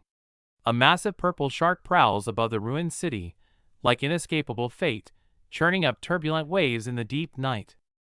Yuan struggles desperately in the purple torrent, suffocation washing over him. He opens his mouth in a silent scream, his body helplessly plunging into the abyss. Help me, Dash! The desperate cry is cut short by reality. He jolts awake, chopsticks slipping from his hand. The familiar kitchen tiles remind him that the drowning was just a nightmare. Back at the shop, he stirs the drink mechanically. The ice clinking makes a monotonous sound as he puffs his cheeks, trying to mask his daze with professional focus. Yuan, are you sculpting a masterpiece? The senior's roar explodes in his ear. He snaps back to reality, apologizing profusely while sweating, his movements clumsy with panic. The senior snatches the glass, his glare sharp but tinged with concern. Go take out the trash and clear your head. Zone out again, and you're done for. In the dim back alley, Yuan vents his frustration on the trash bags. Fists pressed against his forehead, he curses his own composure. Damn it, what is wrong with me today? Acting like a fool. Closing his eyes, the image of those two intimate figures haunts him again. They must be together. The thought clings to him like a ghost, dragging his heart into a freezing abyss. Pain amplifies in solitude. He slumps down, muscles tense with anger. She said there was no one else. The feeling of being deceived makes him feel more pathetic than ever. Those once gentle smiles now turn into the sharpest blades. The sweeter the memories, the more brutal the crash of reality. Amidst flying sparks, his heart is smashed to pieces. Yuan falls to his knees on the dirty ground, clutching the trash bag as if it's his only support. Suppressed gasps roll in his throat, turning into a powerless curse. Sweat drips to the ground as he finally admits the shameful truth. Hearts are unpredictable. I thought I just wanted to talk to her, but unknowingly, I greedily wanted her all to myself. The city lights shine brilliantly, yet fail to pierce his lonely corner. Only the musical notes in his room flow quietly, waiting to soothe a soul wounded by love and jealousy. Purple light flows through the silent studio as Haein sits hugging her knees, closing herself off and reacting coldly to Sun Hyunjae's remixed proposal. Faced with Hyunjae's carefully prepared plan, Haein nods perfunctorily. Her "it's fine" lacks any warmth, filling the air with awkward tension. "It's the same without me anyway." Haein's self-deprecating words pierce like ice, stopping Hyunjae in his tracks as his complex gaze tries to penetrate her disguise. Hyunjae drops his smile, his tone turning stern. He lists the team's efforts, trying to wake Haein from her negativity with a sense of responsibility. "Don't waste everyone's effort." The words hit home. Haein's eyes redden, her stubbornness crumbling into guilt as she whispers an apology. Seeing Haein soften, Hyunjae instantly switches back to the supportive mentor mode, dissolving the tension with a light-hearted joke. As the atmosphere relaxes, Hyunjae gently asks about her strange behavior. The question instantly pulls Haein's memories back to that stinging sunset. Painful memories surge like a tide.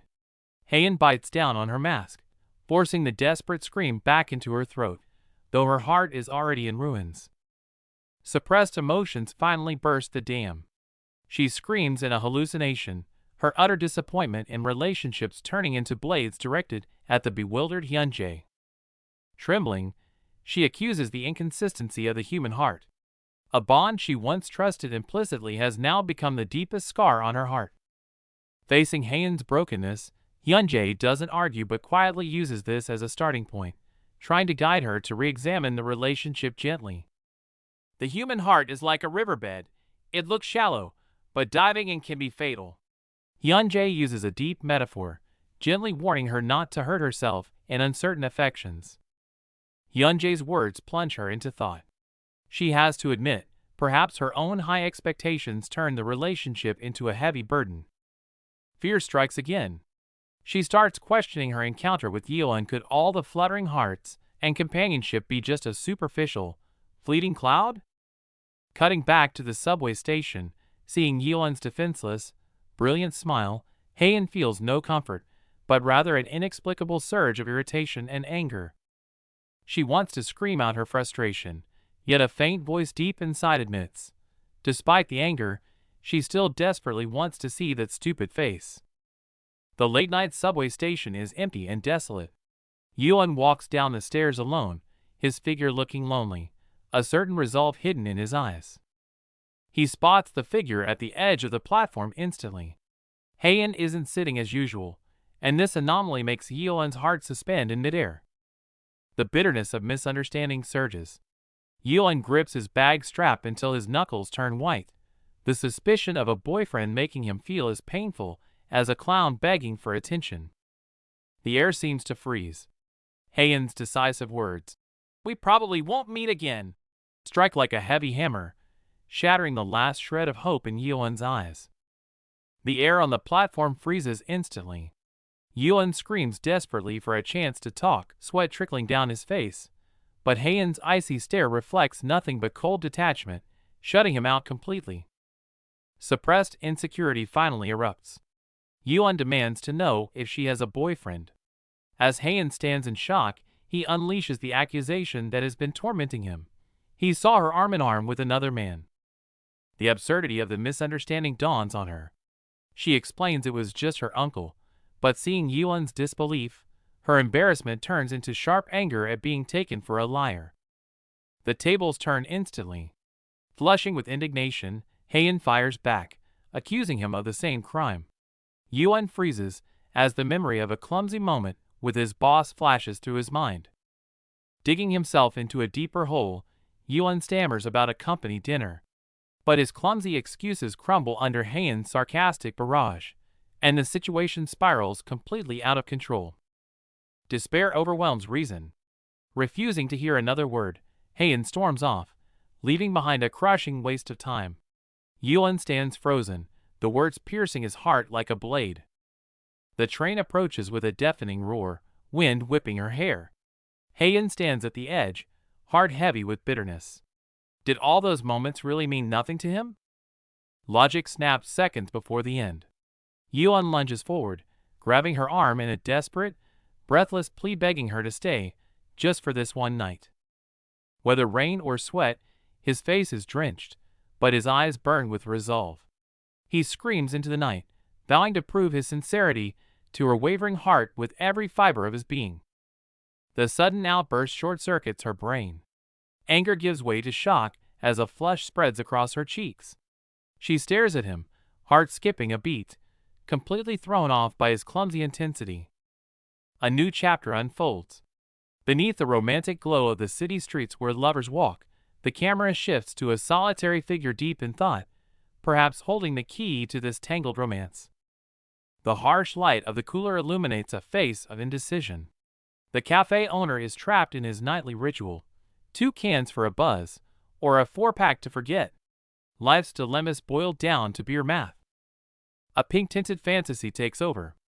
Imagining sipping a cold one, while swooning over a drama heartthrob makes him grin.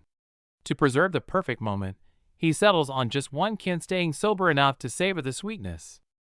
Fingers brush the cold aluminum, but logic kicks in. Remembering yesterday's indulgence, he squeezes his eyes shut, locked in a painful internal tug-of-war between desire and discipline. Stepping out empty-handed, the night breeze carries his heavy sigh. The cruelty of aging hits hard, longer hangovers, stubborn weight. He has the money now, but lost the freedom to indulge, leaving only a bitter taste of loneliness. Just as he wallows in self-pity, the sound of frantic footsteps breaks the silence. A familiar shout of "Boss!" spins him around, revealing 2 breathless figures sprinting straight toward him. Under the dim streetlights, confusion reigns. The boss stares wide-eyed at Yuan, who has inexplicably returned, and the mysterious purple-haired girl beside him, trying to piece together why they're here. Ignoring the sweat on his brow, Yuan is desperate to prove a point. He nervously introduces the older man to Heian, revealing the truth: this is simply the owner of the cafe where he works. Heian offers a shy greeting, and the boss responds politely, but his mind is racing. Taking in her appearance, the puzzle pieces click. Is this the last trained girl Yuan hasn't stopped talking about? Just as the boss silently appreciates her beauty, Yuan blurts out the crucial question: "We had a company dinner, right?" Seeing the boy so desperate to clear his name, the boss realizes exactly what's going on, and a knowing smile plays on his lips. Under the dim streetlights, the boss pats Yuan's shoulder with a nostalgic smile, trying to recall the dinner party, keeping the mood light. Heian interrupts to confirm the truth. The boss's smile freezes as his eyes shift, trying to downplay it. "She's just a colleague, isn't she? It was your first real conversation too, right?" The boss mocks internally, recalling the stark contrast between the cheerful Shinung by day and her darker side at night. He turns to Heian, arms crossed, and states firmly, "So, basically, she and Yuan have no relationship. Do you understand?" trying to force the topic closed. "But I saw her holding your arm." Heian's retort tightens the air instantly. Flustered, the boss stammers that it's just her overly tactile habit, sweat beading on his forehead. "She does it even when we're alone." The boss smiles bitterly, trying to rationalize this crossed boundary as a result of her upbringing to hide the awkwardness. Yuan looks down, struggling in silence, while Heian turns her head, her gaze piercing through his hesitation and inner turmoil. "If you say so, I guess." Heian chooses to trust him for now. Yuan thanks him with relief, though the tension lingers beneath the surface. With the misunderstanding seemingly cleared, the boss returns to normal and, seeing the late hour, offers, "Do you want a ride home?" Yuan is about to accept politely when Heian cuts in coldly, "No." Her sharp refusal instantly freezes the warming atmosphere. "Yuan is coming with me," Heian declares firmly, her eyes blazing with determination. "This time, I'll prove I'm telling the truth." She apologizes hastily to the boss, then commands Yuan, "Follow me." There's an undeniable determination in her urgency that brooks no refusal.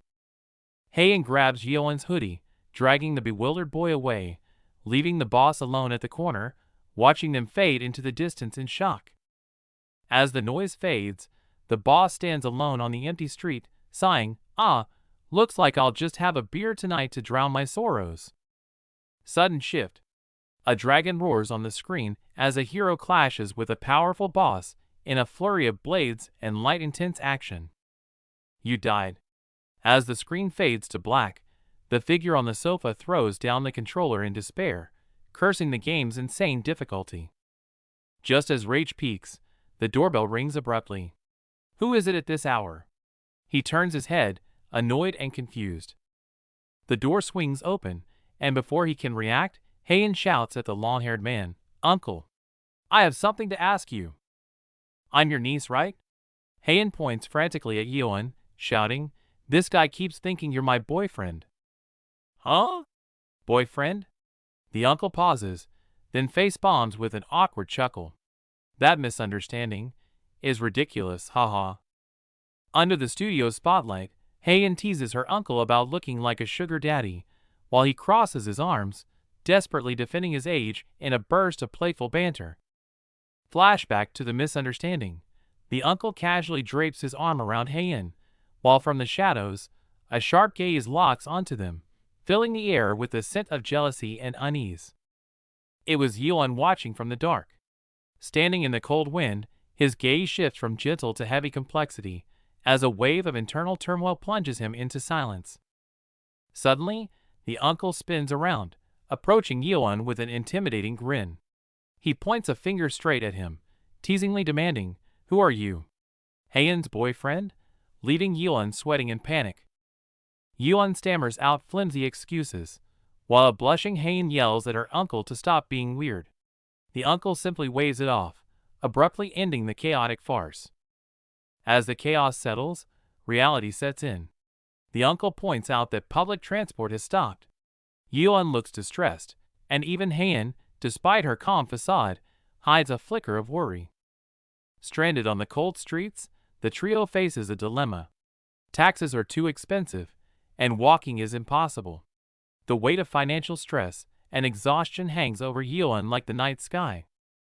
Just as hopelessness sets in, the uncle gives a thumbs up with a reliable grin. "Wait here, I'll drive you both home," he declares, instantly dispelling the chill of the night.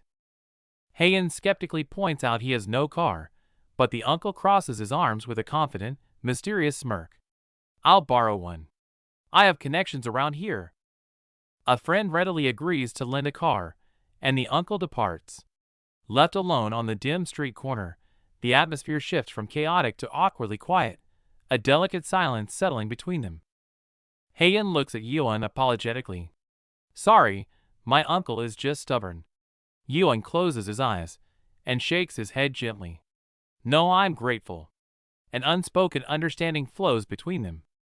But as silence returns, Yeon lowers his head, consumed by self-loathing. He feels pathetic for getting jealous when he's not even her boyfriend, struggling with his own insecurity. Trying to break the suffocating awkwardness, Yeon tentatively speaks up. "It's still a bit chilly, isn't it?" Heian watches him quietly, her gaze complex, as if waiting for something more. Ignoring the small talk, Heian suddenly drops a direct invitation. "So, shall we reconcile?" Her unexpected initiative leaves Yeon frozen in surprise. Seeing his shock, Heian's eyes soften with sincerity. "I want to talk about fun stuff like before. I just want to go home." It is a raw plea, stripping away all her defenses. Hearing this, Yeon's heart trembles. An image of them laughing together in a warm room floods his mind. It is exactly what he desires most in this moment. A vision of the future flashes by, sitting side by side in a ramen shop, shoulders touching, sharing hot food, a sweetness so close they can almost hear each other's heartbeats. Back in the snowy reality, Heian looks at the flustered Yeon and asks, with a mix of anticipation and rebuke, "What are you doing? Aren't you going to hold my hand?" Yeon's face turns crimson instantly. In his panic, Yeon shakes her hand like he's sealing a business deal, shouting, "Let's make peace." His clumsy attempt to hide his shyness makes Heian want to laugh, but only strengthens her resolve. After the joke, their hands finally clasp gently. Heian lowers her head, whispering, "Sorry, I doubted you too, but I really want that good feeling back." In that moment, all barriers melt away in the warmth of their touch. Heian smiles and pulls Yuan's hand close, marveling at its size before pressing her palm against his. Yuan's heart skips a beat, his cheeks flushing at the sudden warmth of her touch, leaving him speechless.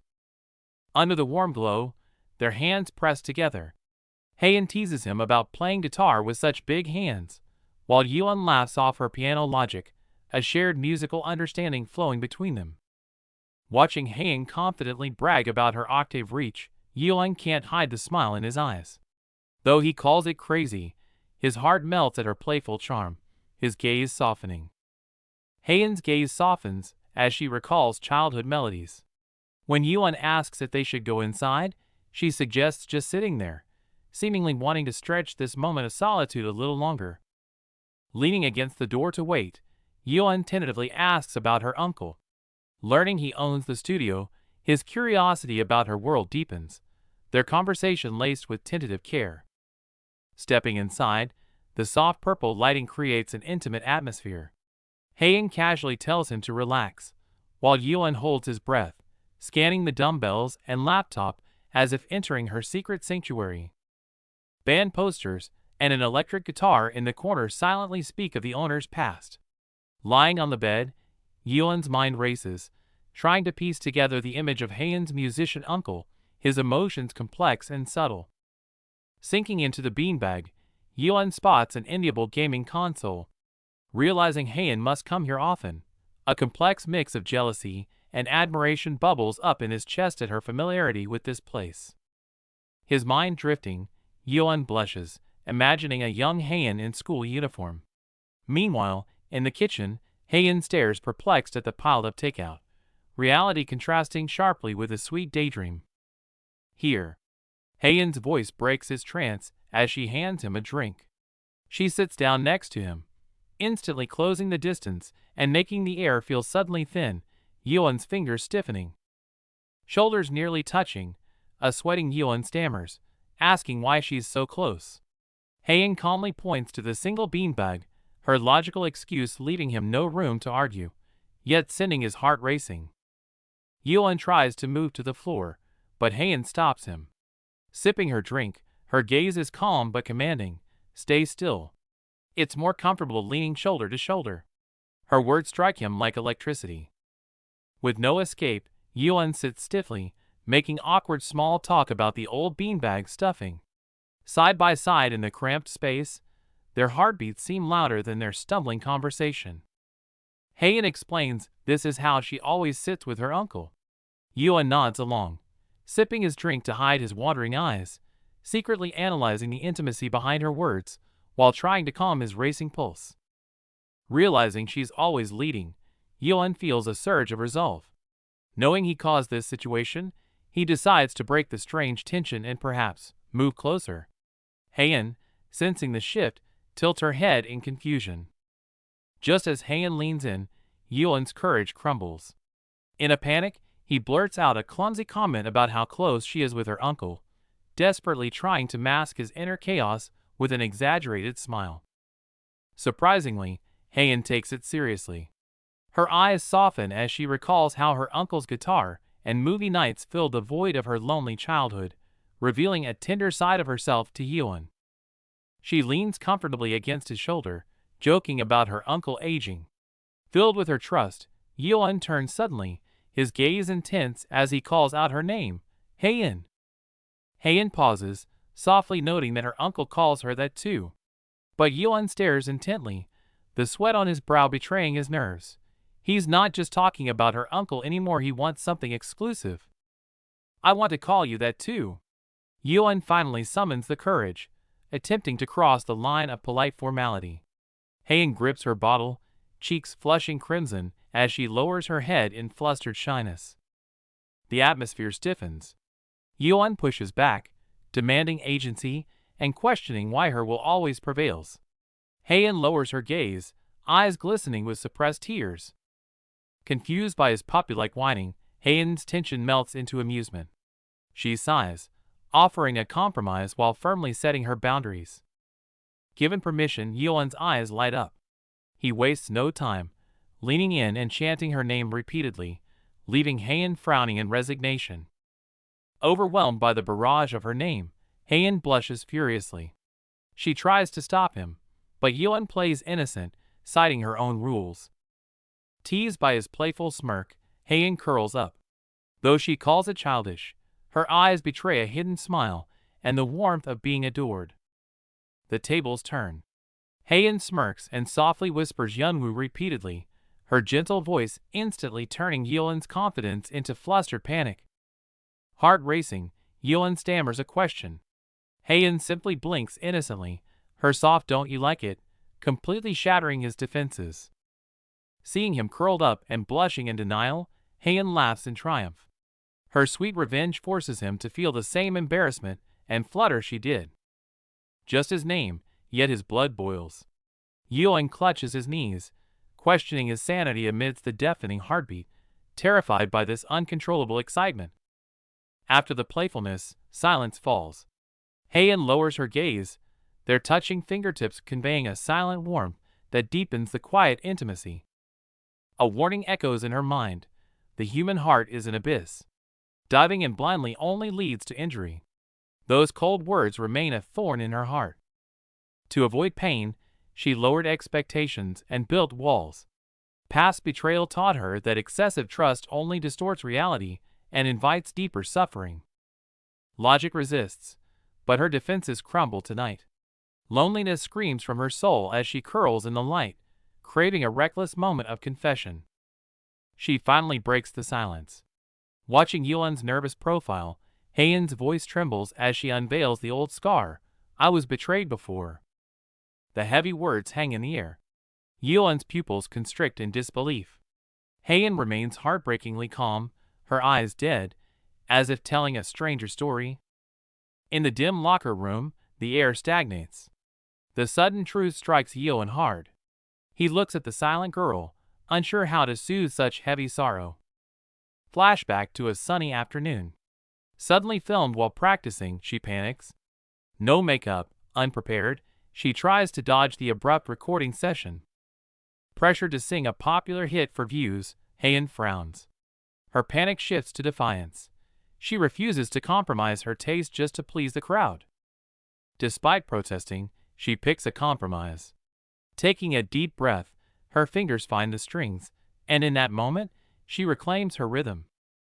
As the melody starts, distractions fade.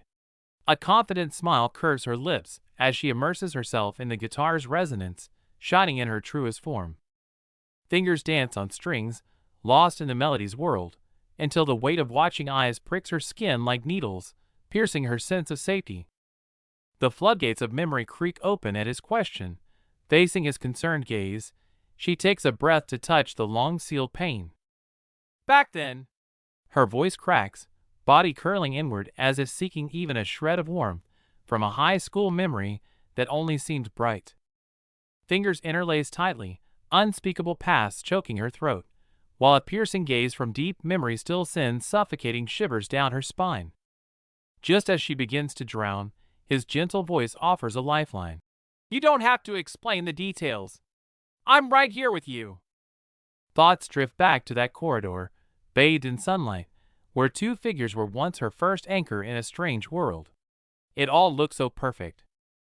They gathered around her music, their words of encouragement making her naively believe she had found true guardians for her dreams. But the scene distorts, the warm filter shatters, kind smiles morph into grotesque mockery in the shadows, revealing the cruel truth. Standing at the blood-red classroom door, she is an island abandoned by the world, ears ringing with the deafening sound of isolation. The tablet's glow bites with cold. Those who call themselves friends weave a web of malice with venomous words behind her back, trapping her inside. While comments flood in like a tide dash. "Fake!" "Trash!" each word a dagger to the heart as she buries her face in the crumbling ruins of her mind. "I was a failure." Back in reality, the shadow still clings to her, while the shock in his eyes melts into silent yet intense heartache. Dark self-doubt grows, like weeds. Is this warmth also a lie? Until the heat of his fingertips gently lands on her arm, breaking the nightmare. "That is why." She looks up, eyes shimmering with tears and resolve. I'm terrified to admit that I am long afternoon, terrified of bleeding again. Hands clasped tight, no more running. Instead of recoiling, he thanks her for the trust, his steadiness filling the long-standing void in her heart. Under dim lights, he whispers, time spent with you is what matters. This unconditional acceptance heals more than any praise ever could. Gazing into his sincere eyes, her heart skips a beat, cheeks burning, that trembling. Yeonwoo holds 1,000 unspoken words. Yet, this honesty acts as a key, accidentally unlocking his own sealed memories. Black and white pain instantly overlapping with reality, striking his heart. Seeing her shattered and pieced back together, he sees his past self, the unspeakable loneliness hidden within seemingly normal days under the sun. But now, all shadows are chased away by this smile. No words needed. Two wounded hearts finally find their perfect resonance. Haein rests her chin on her hand, teasing with a mischievous grin.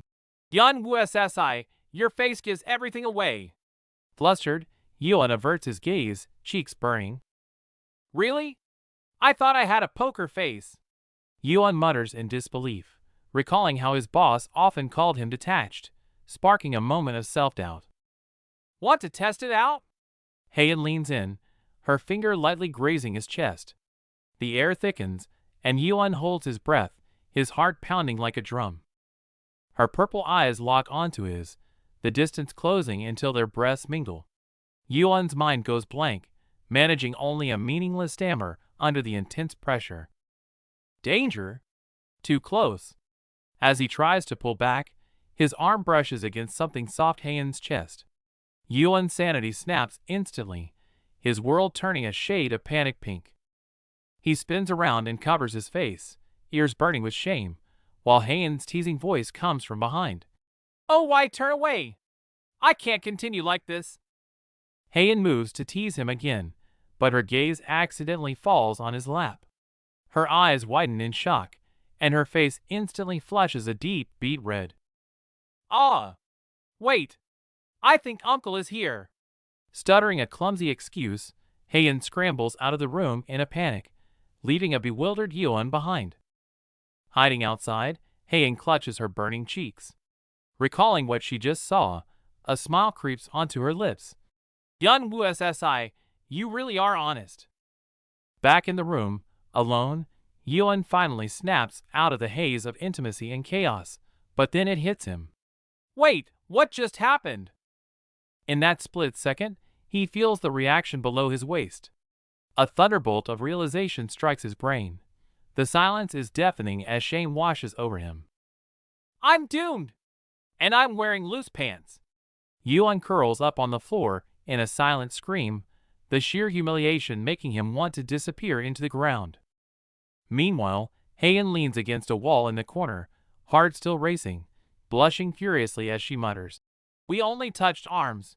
Was the reaction really that intense? Night falls, and a white SUV speeds along the city highway, the roar of the engine attempting to drown out the suffocating awkwardness from before.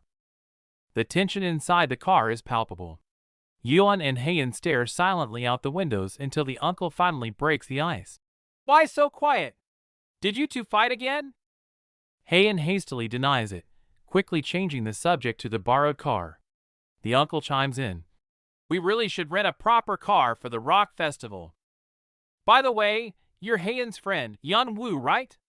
The uncle glances at the nervous boy in the rearview mirror. Got any plans for this summer? Hearing Yeon is free, the uncle cheerfully extends an invitation. Then come with us to the rock festival. I've got free passes. It'd be a waste not to go. Haein turns to him, the awkwardness in her eyes replaced by anticipation for the summer. Camping, drinks, partying. I plan to enjoy it to the fullest. Come with us. The mention of music instantly dissolves their reserve. They bicker passionately over the playlist, finally finding perfect harmony in their shared love for Green Sunset.